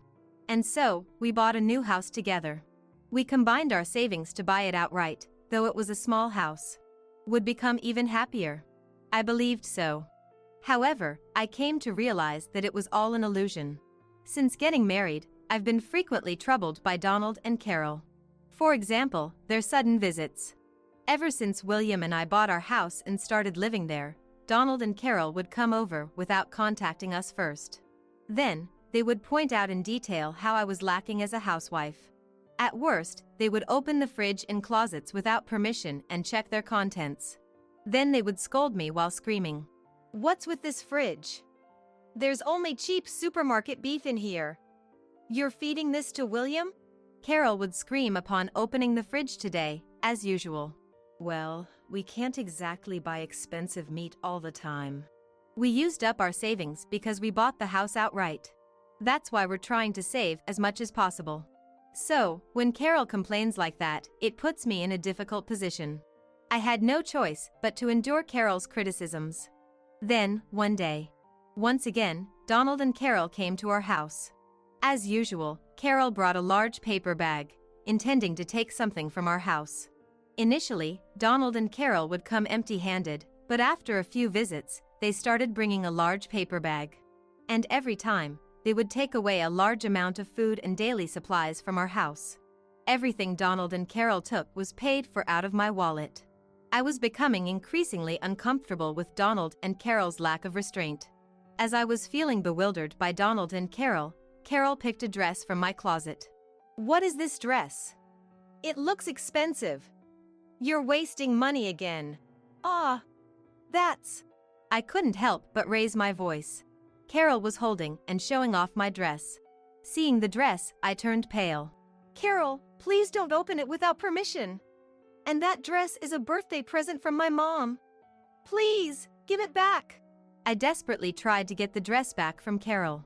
In fact, this dress was something my mom had cherished for a long time. For work, my mom would wear famous brand clothes when going to clients. This dress was given to me by my mom. Jessica, you're old enough now. Become a dignified woman like me. So, this is something I cannot give to Carol. However, Carol looked at the dress and laughed. This kind of nice dress is still too early for you. I'll wear it for you. Be grateful. How could you? It's a birthday present from my mom, you know? I was on the verge of tears. Then William, who had been watching the whole time, said with a laugh, Mom's offering to wear it for you, be thankful. You're a wife of the Smith family. It's a wife's duty to listen to Mom, isn't it? William always tried to make me concede with the phrase wife of the Smith family. This wasn't something new. On the first weekend after we got married, when I was called to the in-laws' house from the morning and told to weed the garden, William said that. It's a rule for the wife of the Smith family. Now, get on with it. William sounded as if he was someone of higher status, using his position to act superior. But I didn't want to give up the dress.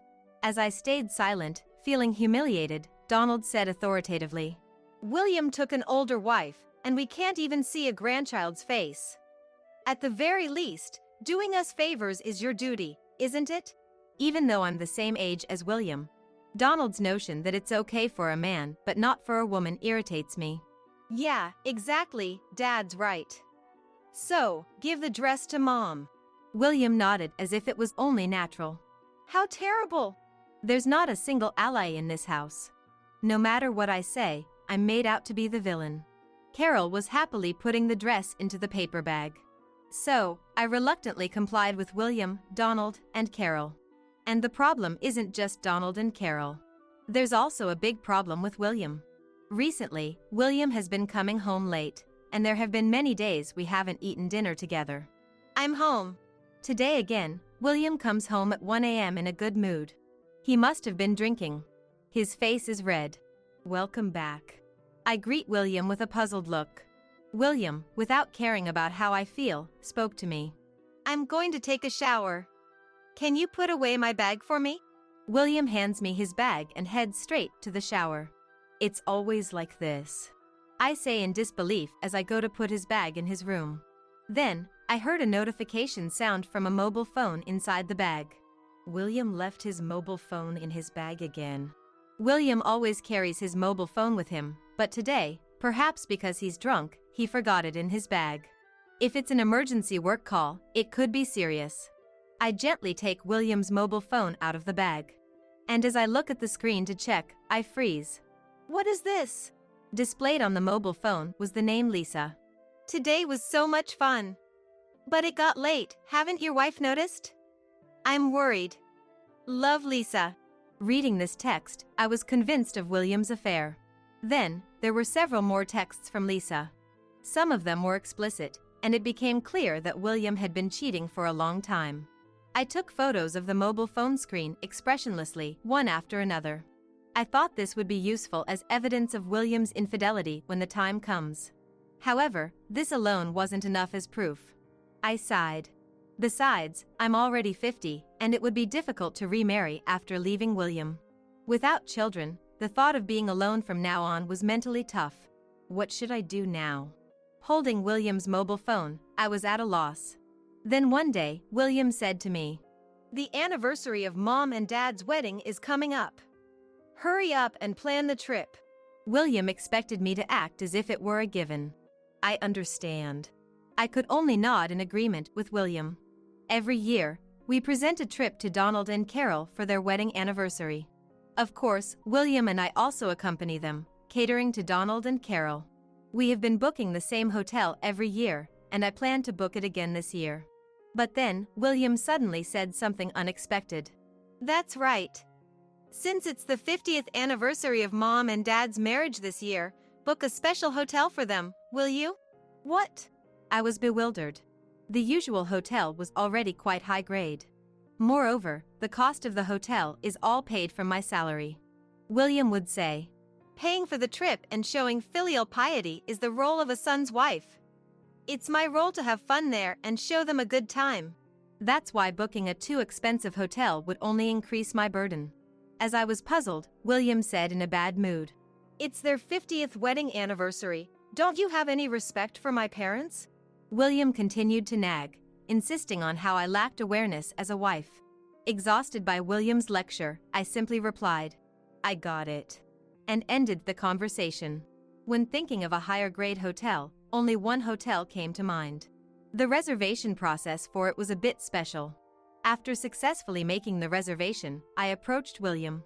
"I've booked the hotel," William said with a nasty smile. "Make sure it's a hotel that I like, okay? I won't accept it if it's an inferior hotel." William looked ready to find fault with an unpleasant face. I sighed at William and replied, "It's a distance by plane, but it's a respectable hotel. Look, this should satisfy you, right?" Showing him the hotel's homepage on the mobile phone, William nodded in satisfaction. "Well, this is barely acceptable. Have you booked the flight yet?" "Not yet. It shouldn't be crowded this time of year, and it's a weekday. I think booking a flight won't be an issue." As I answered, William said something unexpected. "I'll book the flight." This was a sudden offer from William, who had never taken initiative before. Surprised, I asked, "Really?" Then William smiled broadly. "Yeah. You always works hard, so I can at least book the flight. Thanks for everything." "Thank you." I sincerely thanked William. I thought William was finally becoming cooperative. Maybe William was starting to change. That's what I hoped. However, my decision at that moment would greatly shake the situation. On the day of the trip, William went to pick up Donald and Carol first, so I was to meet them at the airport. "Sorry to keep you waiting." Arriving with my and William's luggage, William and the others were already at the meeting spot. And for some reason, Donald, Carol, and William were smiling maliciously. I had a bad feeling. As I thought this and looked at their hands, each was holding a plane ticket. I called out to William, "Can I get my plane ticket too?" Then, in the next moment, William said something unbelievable. "I forgot to buy it." William was laughing cheerfully. "Just mine." Unable to believe this sudden revelation, I asked William. "That's right. I bought tickets for Mom and Dad, though. Ha ha ha."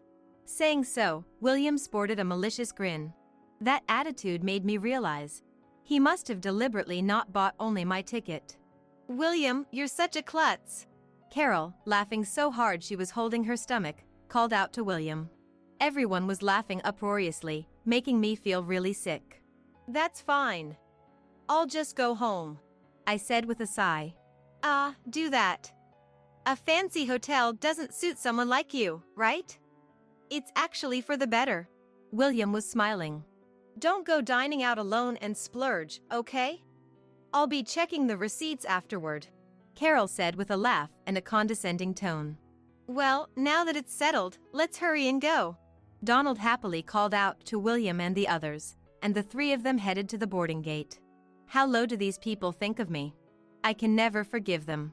I took out my mobile phone and called someone. Then I immediately purchased a ticket on a different flight than William and his party. Surely, the three of them will regret this. At 3 p.m. that day, I received a call. My phone was on silent, so it didn't ring, but the caller was William. As I thought.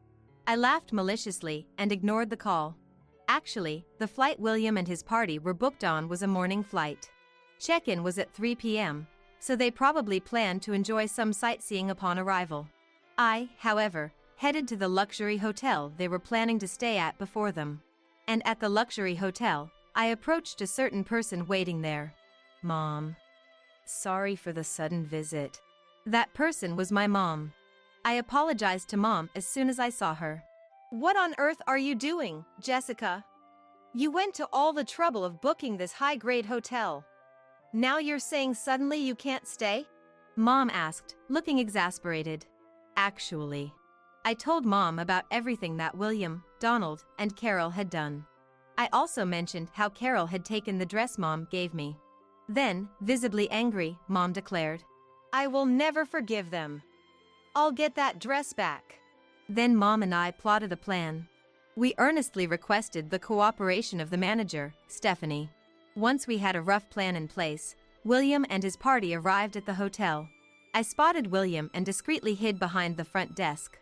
William, unaware of me, approached the check-in desk with a smile, followed by a cheerful Donald and Carol. "We have a reservation at 3 p.m. under Smith. I don't see Jessica with you." Stephanie responded with a puzzled look. The reservation was made under my full name. It was natural for Stephanie to say so. William, seemingly unfazed, confidently informed, "My wife couldn't make it due to sudden illness. It shouldn't be a problem, right? Someone else will come later, so there's no need to cancel the reservation." Although I had a good idea of who the someone else might be, I remained silent, listening. Stephanie smiled broadly at William and declared, "If Jessica is absent, the reservation cannot be used." "What?" William and his party froze at Stephanie's sudden announcement. Then, William repeatedly called me, probably out of confusion. Quickly regaining her composure, Carol confronted Stephanie. "What do you mean by cannot be used? Jessica made the reservation for us. And we've come all this way by plane." Carol looked visibly confused. "We came here today also as a celebration. So please, somehow, allow us," William said, trying to persuade Stephanie. Stephanie sighed as if in resignation. "If you insist, you may use it. But you'll be willing to pay the additional charges, right?" "Additional charges? What do you mean?" William asked Stephanie, surprised. Stephanie glanced at a woman sitting nearby. "President, maybe it's time to tell them the truth." "Right, I'll handle this. Thank you." During the exchange between Stephanie and the woman, Carol looked puzzled. "Who is that woman? Wearing those dark sunglasses?" Carol began to say, but stopped abruptly, as she recognized the woman. "You're Jessica's mother, aren't you? Why are you here?" Carol said, looking confused. Mom and Donald and Carol had only met at family-only weddings. Mom smiled warmly in response. It's been a while. By the way, where is my Jessica? She's not feeling well. William continued to lie in response to Mom's question. Mom sighed at William's response. Don't lie. I spoke to Jessica on the phone earlier and she sounded fine. Moreover, this hotel reservation was made using our company's corporate rate. If she isn't here, you'll have to pay the standard rate. At Mom's mention of our company, William, Donald, and Carol began to show obvious signs of confusion. What? It would be about a 70% increase. Can William and his family afford that? Mom chuckled. What are you talking about our company? Jessica didn't mention any corporate rate to us. And she never told me about you either. William spoke with confusion. Clearly, the overload of information was too much for him to process. Carol also addressed Mom. Is this a corporate rate from the company you work for? What a benefit you have even for a low-level employee. Your company must be a small one with generous welfare. Carol's sharp remark caused Mom's brow to furrow. I had never gone into detail about Mom with William, Donald, and Carol. Since they never asked, I hadn't shared much about her. So, when Mom revealed her identity, William and the others were visibly shocked. Me? I am the president of Kia Holdings Corporation. Jessica is, in fact, the designated future president. Mom said this with a bright smile. Kia Holdings Corporation? That's a major company. Carol exclaimed loudly. Donald and William also looked shocked. Kia Holdings Corporation is one of the top travel agencies in the country. They also operate hotels and restaurants, among other businesses. In fact, this hotel falls under our group, allowing us to use it at a significantly reduced rate. Kia Holdings Corporation is a dynasty, with our family leading it for generations. And currently, Mom is the president of Kia Holdings Corporation. I know the company Jessica works for, but it's not Kia Holdings Corporation. Melissa, are you lying to us? William glared at Mom. William and I work in different companies within the same building. That's why William said such a thing to Mom. Mom laughed and explained in a humorous tone. That company is just where she is seconded to. So, her actual affiliation is with Kia Holdings Corporation. She has completed her training and plans to return to the headquarters the year after next. Saying so, Mom handed her business card to William. William looked at the business card and his face turned pale. So, you really are the president of Kia Holdings Corporation? William's body trembled slightly. Next to him, Donald and Carol also looked pale. Donald is now retired and living on a pension, but he used to work as a corporate employee. He seemed to have worked for a mid-sized company, and I heard from William that he retired as a manager. The difference in status between Donald, who retired as a mid-sized company manager, and Mom, who is the president of a major corporation, was stark. Then, Mom continued her attack. That dress. I gave it to Jessica. Why are you wearing it? It's my special dress for important occasions. With that, she glares at Carol. I'm sorry. I'll take it off right now.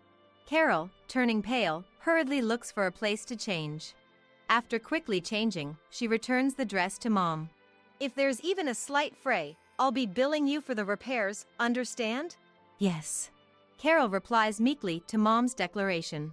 Then, William, as if remembering something, murmurs, I need to tell Lisa not to come here. Mom doesn't react as if she hadn't heard him. However, I didn't miss his murmur. Stepping out from the front desk, I shout loudly. Lisa won't be coming. Jessica? Why are you here? I called you several times. William is clearly shaken. Carol is just as agitated. Jessica, you weren't supposed to have a ticket. And now you've even took my dress. She nearly screams. Mom quickly retorted.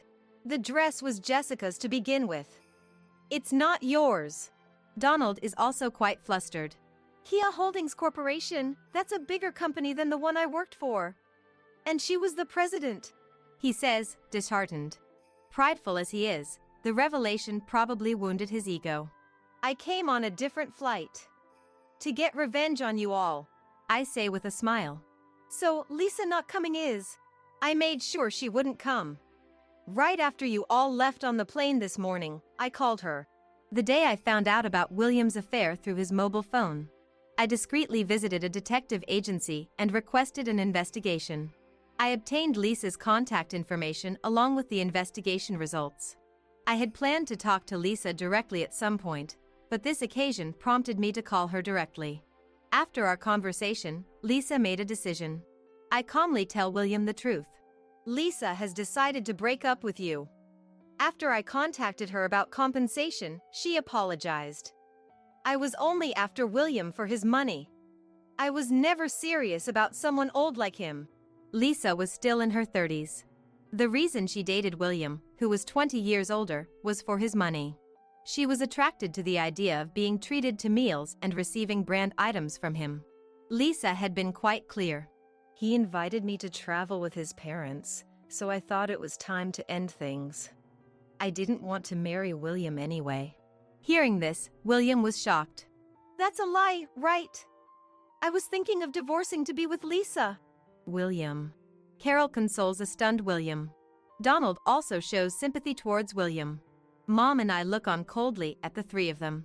Then, I make my final decision to William. I'm also divorcing you, William. Now you're free to date whoever you want, not just Lisa. At my mention of divorce, William becomes defensive. I have no intention of divorcing. It's meaningless without Lisa. I'll never sign any divorce papers. After all, there's no conclusive evidence of infidelity. Carol echoes William's sentiment. That's right. We won't allow a divorce. After all, Jessica is the future president of Kia Holdings Corporation, right? We can lead an even wealthier life. Carol's eyes gleam unervingly. Donald also seems pleased, probably anticipating financial support from me. However, I won't let things go their way. I glare back at them. Then, how about you look at this? I hand over the results of the detective agency's investigation to them. The evidence clearly shows the affair. Photos and texts provide irrefutable proof. Faced with undeniable evidence, William and the others turn even paler. They even followed us here. How? Looking at them, I let out a laugh. The condition for waiving Lisa's compensation was that she testify favorably about mine and William's divorce. It'll be interesting to see what she says if it goes to court. As I laughed, William's face turned ashen. His face was filled with despair. Donald and Carol looked as if they had been thrown into the depths of hell. I had no intention of forgiving William, Donald, and Carol. I was prepared to fight them to the end, ensuring they fell into their own hell. Eventually, the divorce between me and William was finalized. William resisted until the end, but eventually caved. I'll apologize as many times as it takes. Just please spare me from divorce. If I had known you were the future president of Kia Holdings Corporation, I would never have cheated. He pleaded with me. But I was relentless. Mom recommended a competent lawyer, and I confronted William with evidence of his affair. William was left speechless by the evidence. Considering how this is going, should we talk about increasing the compensation? I suggested, turning William's face even paler. I'm so sorry. With that, William hastily signed the divorce papers. Despite all his resistance, it ended anticlimactically. Although I didn't demand compensation from Lisa, she ended up being fired. As it turned out, Lisa worked for a company affiliated with Kia Holdings Corporation, so Mom talked to the affiliate. This isn't what we agreed on. Lisa was reportedly in tears, but that was none of my concern. Lisa would likely struggle with job hunting from now on. Even after the divorce, the trouble with William continued. William, Donald, and Carol started lurking in front of my workplace building. It seems William's misconduct had been exposed to his company because of the divorce. William had been involved with several other women besides Lisa. Some had interacted with William for promotions. However, since Mom had connections with the president of William's company, she revealed all of William's actions. The president was furious and demoted William. This led to a surge of internal complaints against William. Some were even considering filing official reports. Eventually, William felt uncomfortable continuing at his job and resigned. And so he became unemployed. Donald and Carol, being retired and not working, couldn't support an unemployed William. Carol had always been a housewife, and Donald had only ever reached the level of manager before retiring. Their income wasn't high, and their pension wasn't enough. With me gone, they couldn't afford their luxuries anymore and were dissatisfied. That's why they conspired with William to ambush me at my workplace. What a hassle. I consulted the police, but they couldn't act immediately. However, a decisive moment came. One day, I ignored William and his group waiting to ambush me and tried to enter my workplace building. Then William approached and grabbed my arm. Ouch! Let go! But William wouldn't release his grip. Getting cocky because we've been quiet. We're struggling without money. We'll remarry and you'll support us again, William said, pushing a marriage consent form at me. Just sign it.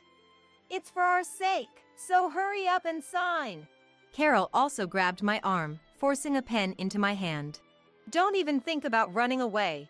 Donald was there too, blocking any escape. Enough is enough.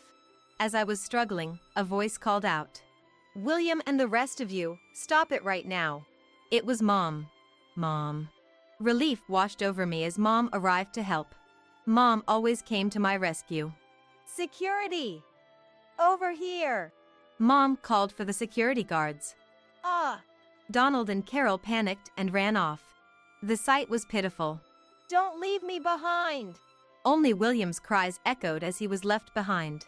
Thus, William was caught by the security guards and handed over to the police. Marks from William's grip were left on my arm.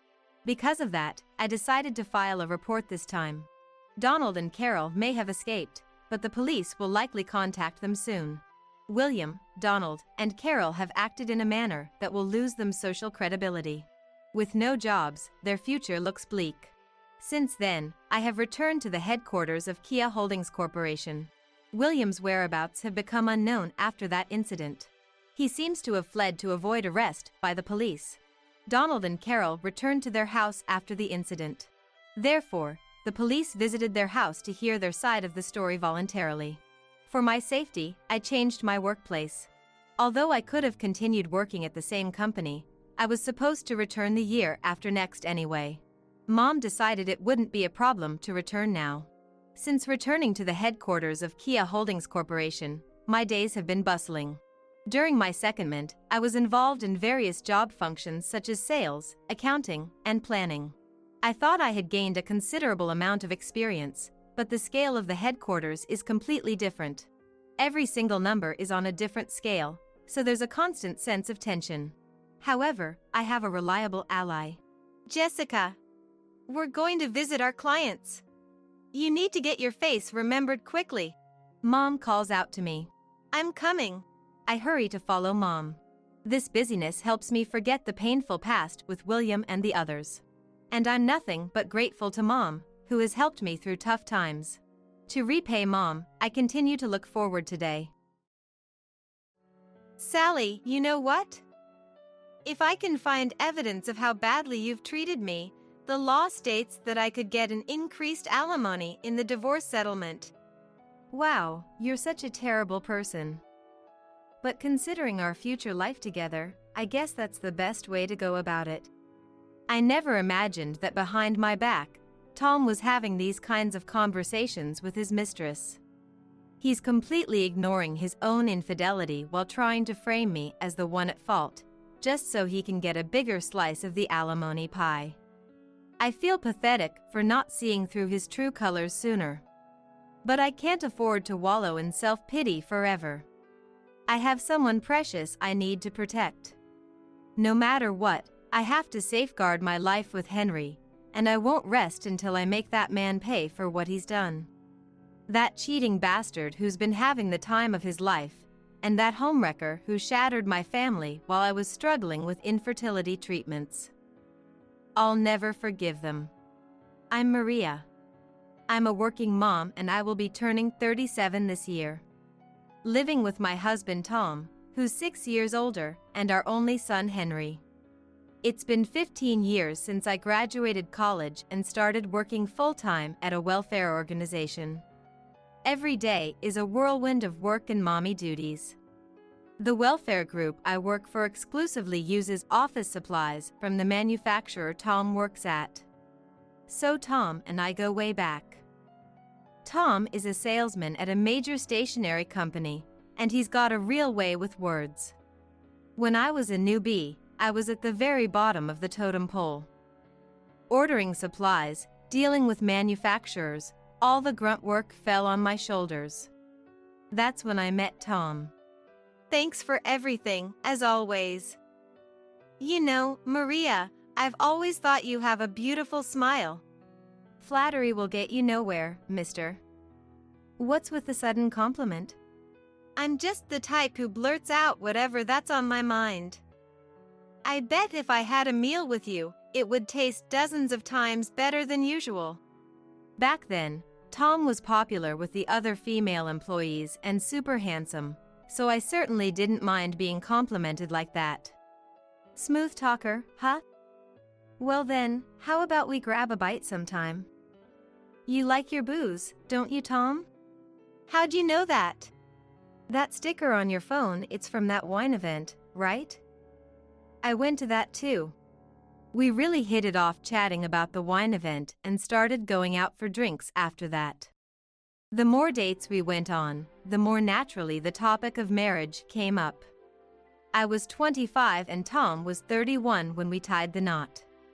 The timing felt just right, and as someone who loves good food, I felt lucky to be marrying a guy I could geek out about the same interests with. Married life was going smoothly, but every now and then Tom would catch me off guard with some out-of-the-blue comments. One time, Tom suddenly said he wanted to buy a house. We hadn't been married long and didn't have any kids yet. It completely threw me for a loop. Wait, you want to buy a house now of all times? Yes, now. Just hear me out. This was right around the time I turned 31 and was in the thick of fertility treatments. Each day felt like being stuck in a tunnel with no end in sight. The ever-increasing expenses and stress were suffocating me. But you never even mentioned wanting our own place before. Isn't this too sudden? There were plenty of times I couldn't figure out what Tom was thinking, but this was the first time he'd ever sprung something so unexpected on me. We don't know what the future holds. There could be job transfers and whatnot. Tom works for a big stationery company, and talks of relocating for work come up every few years. When you're married and thinking about having kids, you can't help being sensitive to that stuff. Tom seemed to have been thinking about it too. I want us to build our future right here. What do you think, Maria? I know what you mean. My family's close by too, and I don't want to leave this place. I had a feeling you'd feel the same way. For all we knew, we could have a baby any day. I didn't want any big changes to our current situation. I agreed to Tom's suggestion and we started making preparations to get our own house. Thank you for understanding. It means a lot. Just then, I remembered something my father had said. It just so happens that my dad has some land he's planning to repurpose from rice fields. He's looking to sell it now, so I'll ask if he'd be willing to give it to us instead. What a stroke of luck! If that works out, it would be such a blessing.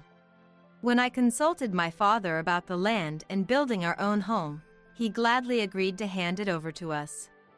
We decided to accept the plot from my parents and build our dream house there.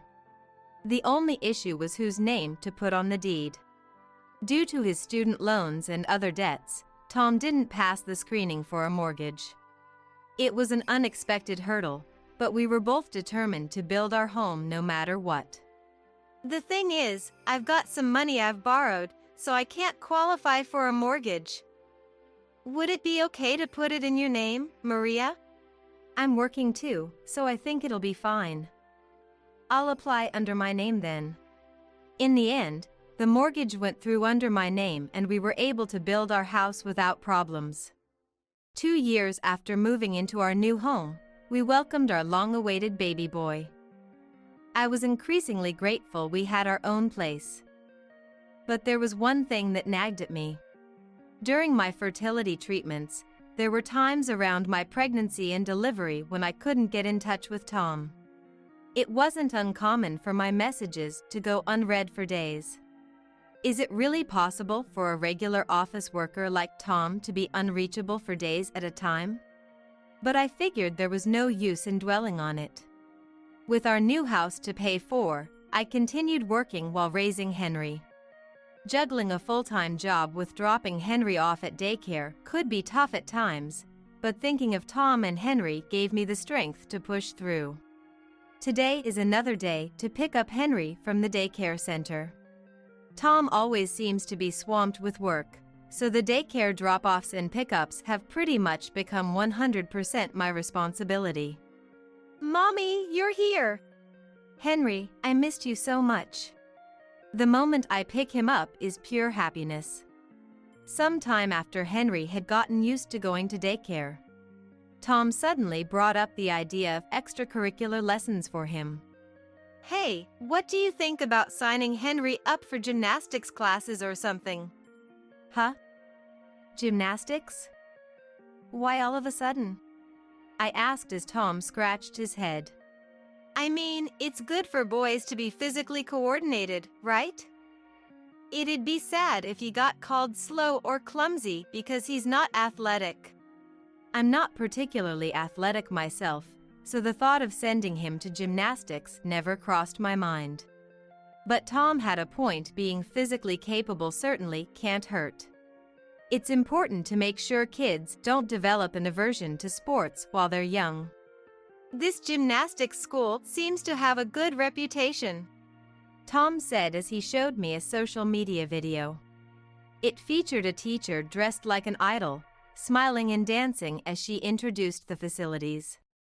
The monthly fee is affordable and they offer sign-up gifts, so I think it's a good choice. Wow, I didn't know places like this existed these days. All right then. Henry mentioned wanting to try lessons before, so I'll take him to observe a class. Seeing other kids his age having fun probably made Henry want to join too. Since Henry was asking for it, we decided to enroll him in the gymnastics school. By the way, this gymnastics place is a bit far from home. What about transportation? Oh, I'll handle the drop-offs and pickups, don't worry. I'm the one who suggested it, after all. Really? But aren't you busy with work? It's fine, I'm telling you. It's my only chance to really talk with Henry. Tom is a workaholic and barely gets any days off.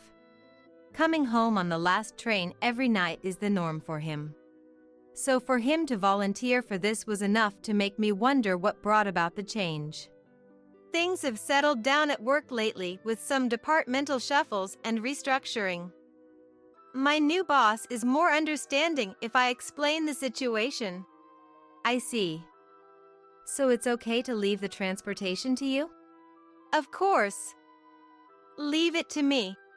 True to his word, on days when Henry had gymnastics, Tom would without fail come home on time. I thought maybe this was an important bonding time for both Tom and Henry. So I decided not to interfere and just watch over them. Little did I know that decision would turn out to be a mistake, but that realization would come a bit later. Several months had passed since Henry started his gymnastics lessons. At first, he had trouble fitting in due to his shy personality, but now he had made close friends and seemed to be enjoying his classes. Usually, Tom would handle Henry's drop-offs and pickups, but he said he absolutely couldn't get off work this time, so I had to go instead.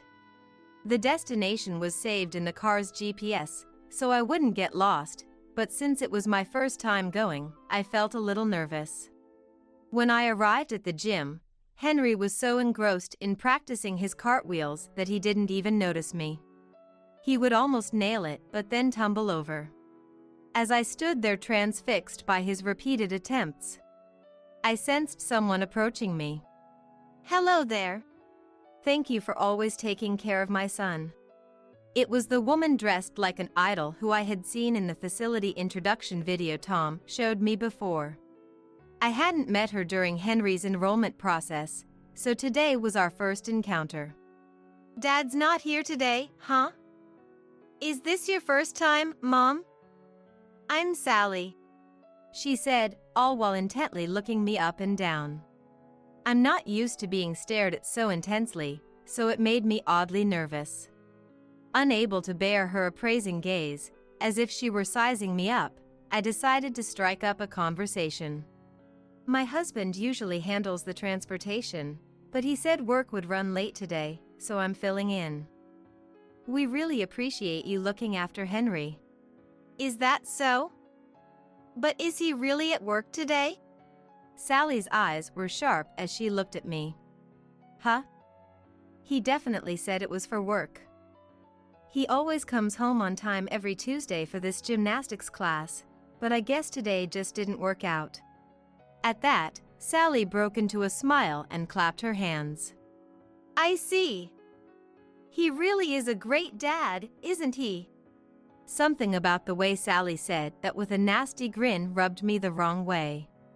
But I had no reason to be on this gymnastics teacher's bad side when we just met, so I brushed it off as my imagination. That's just how dads should be, right? Sally's words and actions raised some red flags, but I let it slide and decided to head home. But looking back, I wish I had tried to glean more clues from Sally that time. Of course, I had no inkling of the regrets to come. In the end, Tom didn't get home until around 10 p.m. How was Henry's gymnastics today? I went, and I don't think there were any issues. You didn't say anything unnecessary, did you? He could at least express some gratitude, but instead he takes that tone with me? Ignoring my displeasure, Tom abruptly changed the subject. Unnecessary things? Never mind. Oh, by the way, I'll be away on a business trip starting tomorrow, so, yeah. A sudden business trip, huh? Until when? With that, Tom started walking toward the bedroom, irritably loosening his tie. Until when? That depends on how work goes. How would I know? Oh, I see. Tom's made no effort to hide his foul mood lately. Better not to pry, I guess. The first weekend rolled around after Tom left for his business trip. I decided to clean Tom's study. Knowing him, I bet he never cleans it himself, and it's a total mess in there. I brought in a vacuum cleaner, a rag, and a disinfectant spray with the intention of doing some serious cleaning. Bracing myself, I opened the door to the study, and in that instant, I remember feeling that something was off. Tom's study was oddly spotless. The papers were neatly stacked on the right side, the files organized by height, and the cords tidily bundled. Every single thing was clean to a degree I never would have imagined from the Tom I knew. The desk, without a speck of dust, looked like something out of a model room. Honestly, with everything this spotless, there was nothing left for me to do. With that thought, I grabbed my cleaning supplies and was about to leave the room when it suddenly hit me. Had Tom ever kept his study this clean before? He was the type who couldn't care less how messy his space got, utterly indifferent to it all. Henry, on the other hand, had a weak constitution since he was little, and house dust was his worst enemy. Tom never cleaned his study, so whenever he came out of there, it often triggered coughing fits for Henry that wouldn't stop. No matter how many times I warned him or pleaded with him for Henry's sake, Tom never lifted a finger to clean, not even once. Why the hell should I have to clean? If it bugs you that much, you do it, Maria. You've got work documents and stuff in there, right? If I go messing with things and you can't find them later, that's on you. Besides, I want you to clean what you can because the house dust makes Henry's cough nonstop. I'll never forget how irritated Tom sounded when he retorted. What's wrong with him is that he's coughing pathetically even though he's a boy. must have inherited your weak constitution, Maria. Tom, who had no qualms saying hurtful things just to get out of cleaning. There's no way that same Tom would clean this much without a reason. For him to tidy up to this extent, there had to be some motive behind it. First, I checked his desk and noticed papers sticking out in an odd way. Pulling them out, I found divorce papers, all filled out. Every section that required Tom's input was completed. Had I done something to make him bring up divorce? As I searched for any other potential clues, I spotted something glinting in the crack of his closet. Trepidatiously, I took a look and found an unfamiliar dolphin charm. Huh? What's this charm? There's even half a heart on it. What's the matter? It's nothing. The charm with a glittering blue dolphin and half a heart was attached to a smartphone I'd never seen before. His work phone. But didn't Tom say he was going on a business trip? Would he really forget to bring his work phone on a business trip? My curiosity piqued. I opened the folio-style smartphone case. It looked like a normal case, but the card slot seemed oddly bulky. When I felt it, there was a single photo inside. The photo, seemingly taken at an aquarium, showed Tom and Sally together. In the corner, a child could also be seen. I had a bad feeling about this. As much as I wanted it to be a lie, I couldn't stop wondering what was on that smartphone. Given that he had a photo with Sally, it definitely wasn't his work phone. It wasn't the one he used in front of me either, so then, could it be a phone he got solely to contact his affair partner? Probably never imagining anyone else would see it, the smartphone didn't have a lock on it. Considering myself lucky, I opened up the phone. Nervously checking his messages, I found a mountain of evidence of his cheating. It seemed he met Sally, the gymnastics teacher, through a dating app and was using this smartphone to communicate with her. When I opened the messaging app, there was a speech bubble next to Sally's name. Let's hurry up and get divorced so we can be together. And selfie icon that read. As I scrolled, I spotted a message from Tom to Sally. Just wait a bit. If I can get proof that Maria treated me horribly, I should be able to get more alimony in the divorce. Well, aren't you awful? But I suppose that's for the best, considering our life together from here on. I want to hurry up and live together with the child I had with you, Sally. That's the kind of exchange that was left behind. His child? Wondering what on earth this meant, I read a bit further into the messages and discovered that apparently, he had a child with Sally. And at this very moment, it came to light that he was on an adultery trip with Sally, using his paid time off. The travel plans they were discussing were for that very day. Reading it made me feel sick to my stomach, but I couldn't afford to throw up here. Continuing to read, new facts emerged. Tom and Sally had a 6-year-old daughter together. They were planning a party for when they officially registered their marriage, and after divorcing me, he intended to move Sally and their child into this house to live together. From what I could gather in the messages, it seemed he had cheated on me with someone he met through a dating app while I was struggling with fertility treatments. Unforgivable.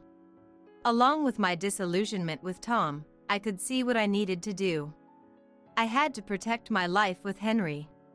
Without delay, I launched my counterattack. I thought the secret affair phone and divorce papers alone might not be strong enough as evidence. If I wasn't careful, he might find a way to weasel out of it. To further solidify my proof, I searched through drawers and closets. That's when I found a marriage registration form and a pair of rings engraved with Sally's name. I added my own name and necessary information to the completed divorce papers I found in the room and went to submit them. Without his knowledge, of course. For him to have everything prepared that meticulously, it could only mean one thing. More than anything, I couldn't bear the thought of living under the same roof as someone capable of infidelity. The fact that he had the divorce papers ready to that extent, with all his sections filled out, meant he was fully intent on divorcing from the start. Considering he even had a marriage form with Sally and their rings neatly tucked away in a drawer, I certainly wasn't going to end my revenge with just submitting the divorce papers. I wouldn't be satisfied unless I went all the way. I proceeded with the steps to sell the house. The land and house were both in my name, so there were no particular issues and I could handle the process based on my judgment alone. Shops and bus stops had popped up around our home, increasing its value, so it was an unexpected stroke of luck that I was able to sell it at a profit even after factoring in the mortgage. While Tom was away from home for work, I was able to steadily move forward with the sale talks. It took a few months, but in the end, I sold the house that was under my name. I had already explained the situation to my parents, so there was no problem with where to live after the sale. If anything, I was grateful for all the ways they helped with my and Henry's living situation. I had the cooperation of my childhood friend who worked as a real estate agent and taught me how to sell the house in secret, so the sale was done on the down low and Tom had no idea the house had been sold. As soon as I got the call from my childhood friend, I packed up my things and left the house together with Henry. Lately, even when Tom did come home, he would avoid me by returning late at night and leaving early in the morning, so he never saw me or Henry at all. Tom was still frequently away from home for business trips and work as usual, so he seemed completely oblivious to the fact that Henry and I were preparing to leave. Tom reached out to me while Henry and I were temporarily staying with my parents after leaving the house. "Where are you?" I could hear the irritation in Tom's voice over the phone, but it was just as I expected. What does it matter where I am? Why are you suddenly calling me, Tom? I got off work early today, and when I got home, some stranger was there. They abruptly asked me when I could move out, which made no damn sense. Did anything happen while you were at the house, Maria? I figured this was the right timing, so I decided to tell Tom. I put the house up for sale while you were gone. I thought it would take longer, but I guess I got lucky. What? What the hell are you saying? You sold my house without my permission.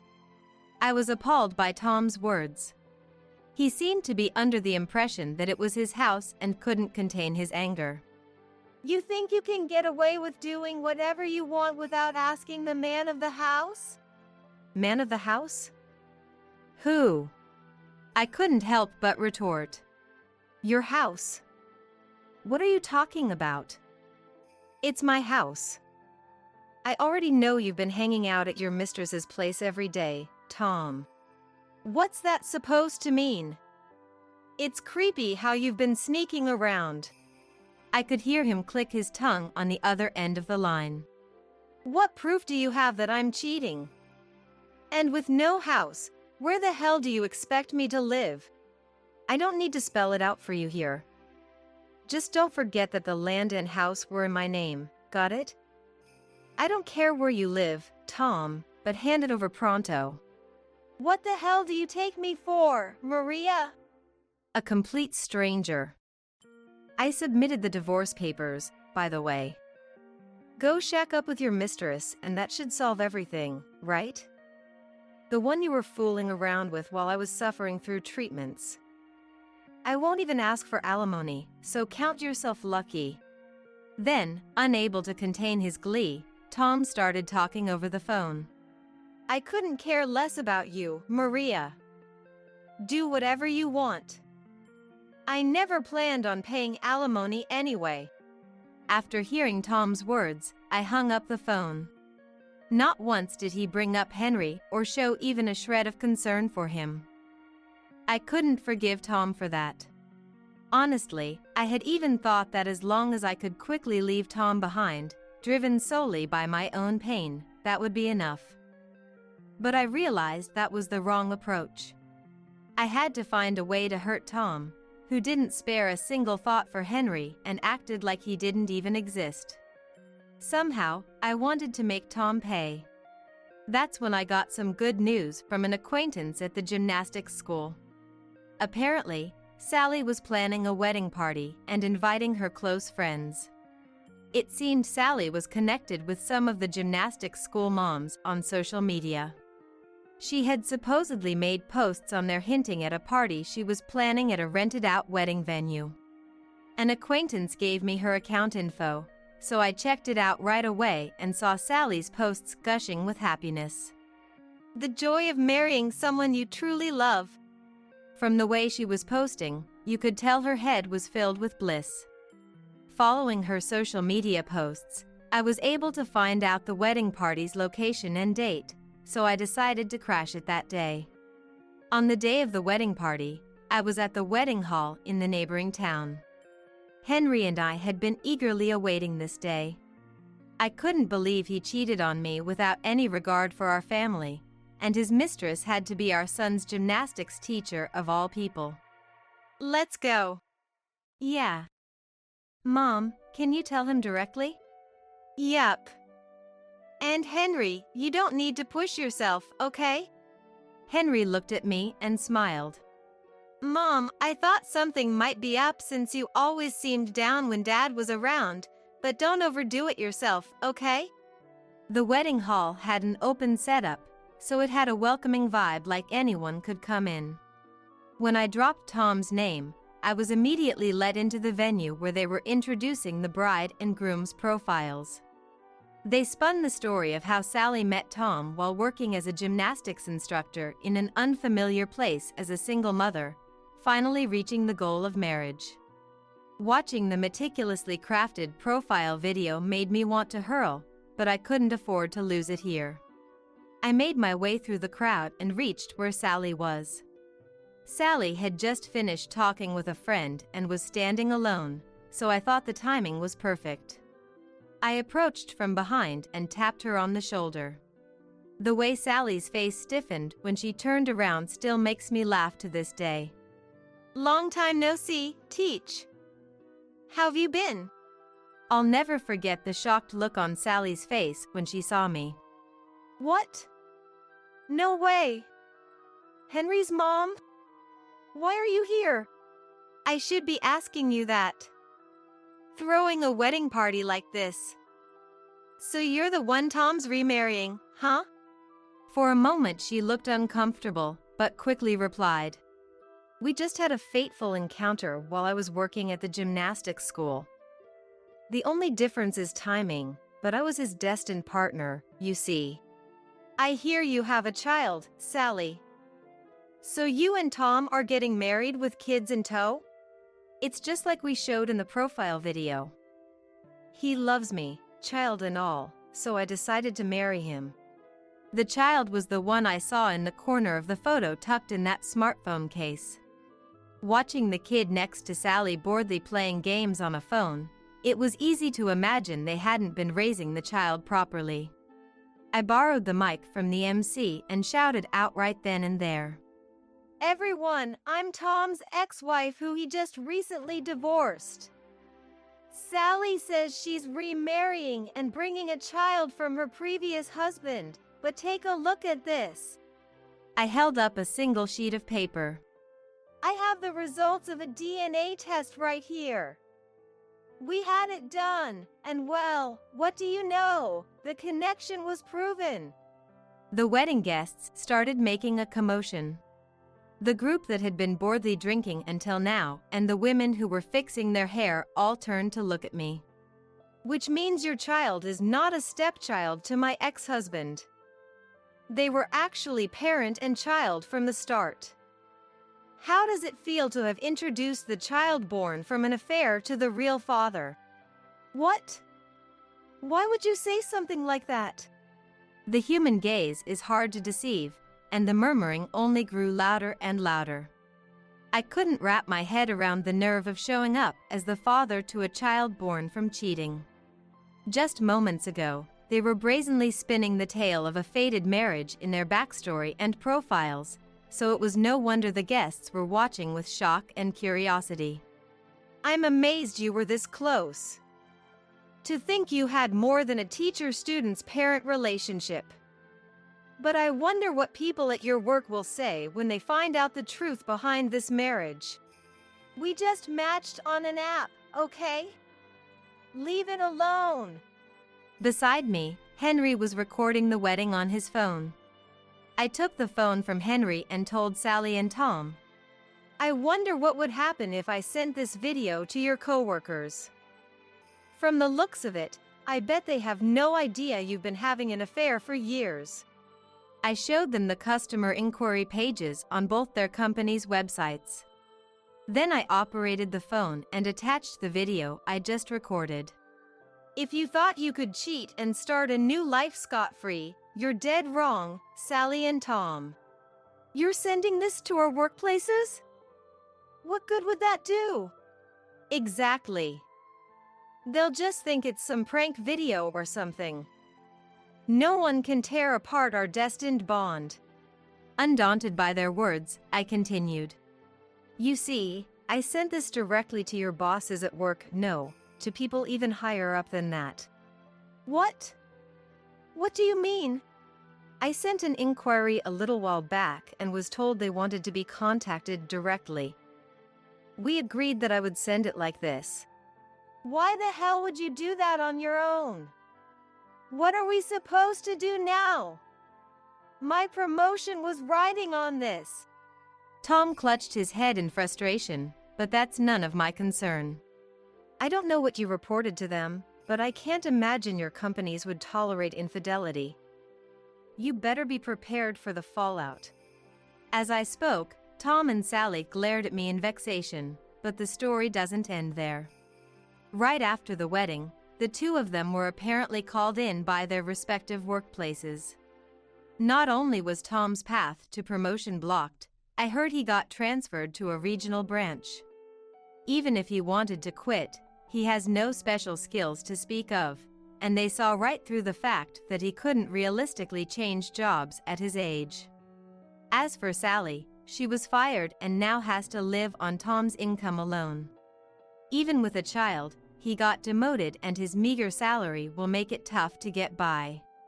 Sally's social media, which used to be filled with glamorous posts, gradually became overrun with complaints.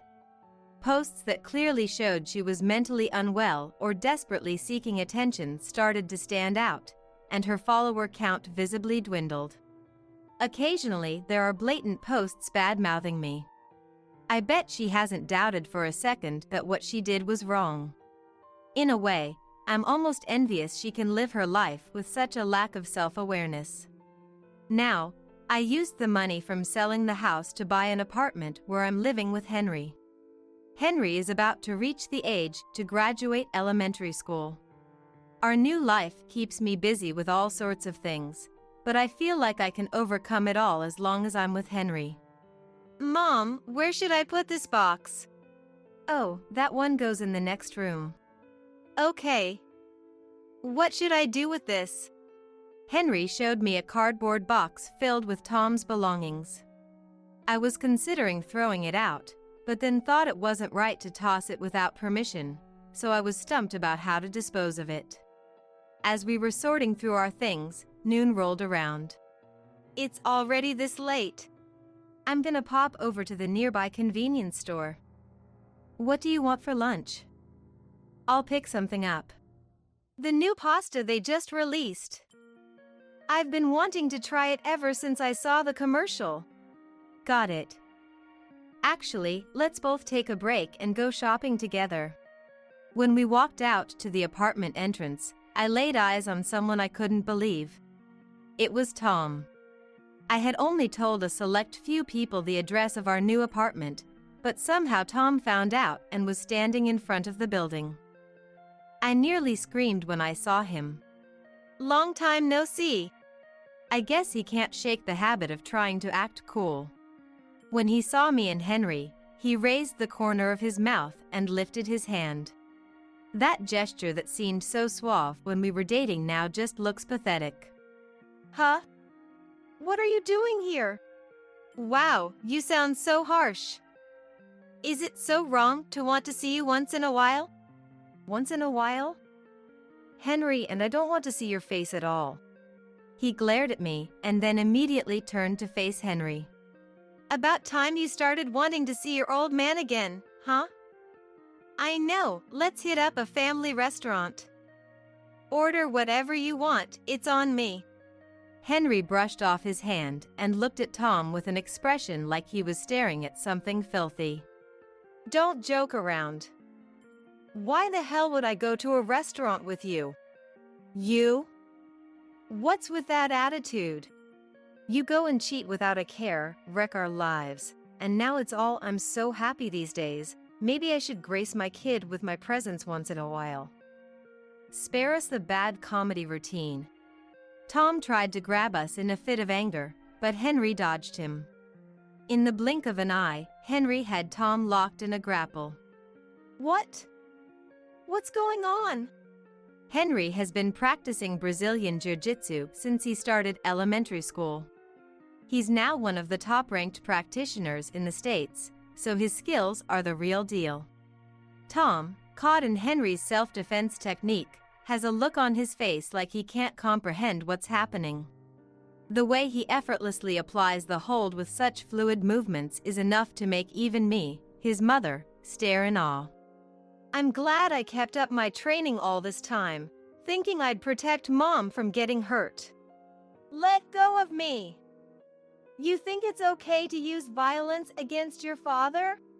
I don't think of you as a father. Going there with you will ruin the restaurant. Still not getting it? I guess being told off like that by his own son was a real shock, because he turned and left. I was surprised to see how strong Henry had become, and it filled me with joy. After that, Tom stopped showing his face around us. Honestly, I didn't want to see him anyway, so good riddance. Despite everything that happened, I think Henry grew up to be a strong yet kind young man. As a parent, I couldn't be happier. Maybe it got through to him that I never wanted him to take after Tom, his father, but Henry really is a sweetheart. It makes me shudder to think what would have happened if I had ignored that divorce filing and kept living as I was. I'm still working at the same job as before, but I feel like this was the right choice. Now, I've renewed my resolve to live for my own and Henry's happiness.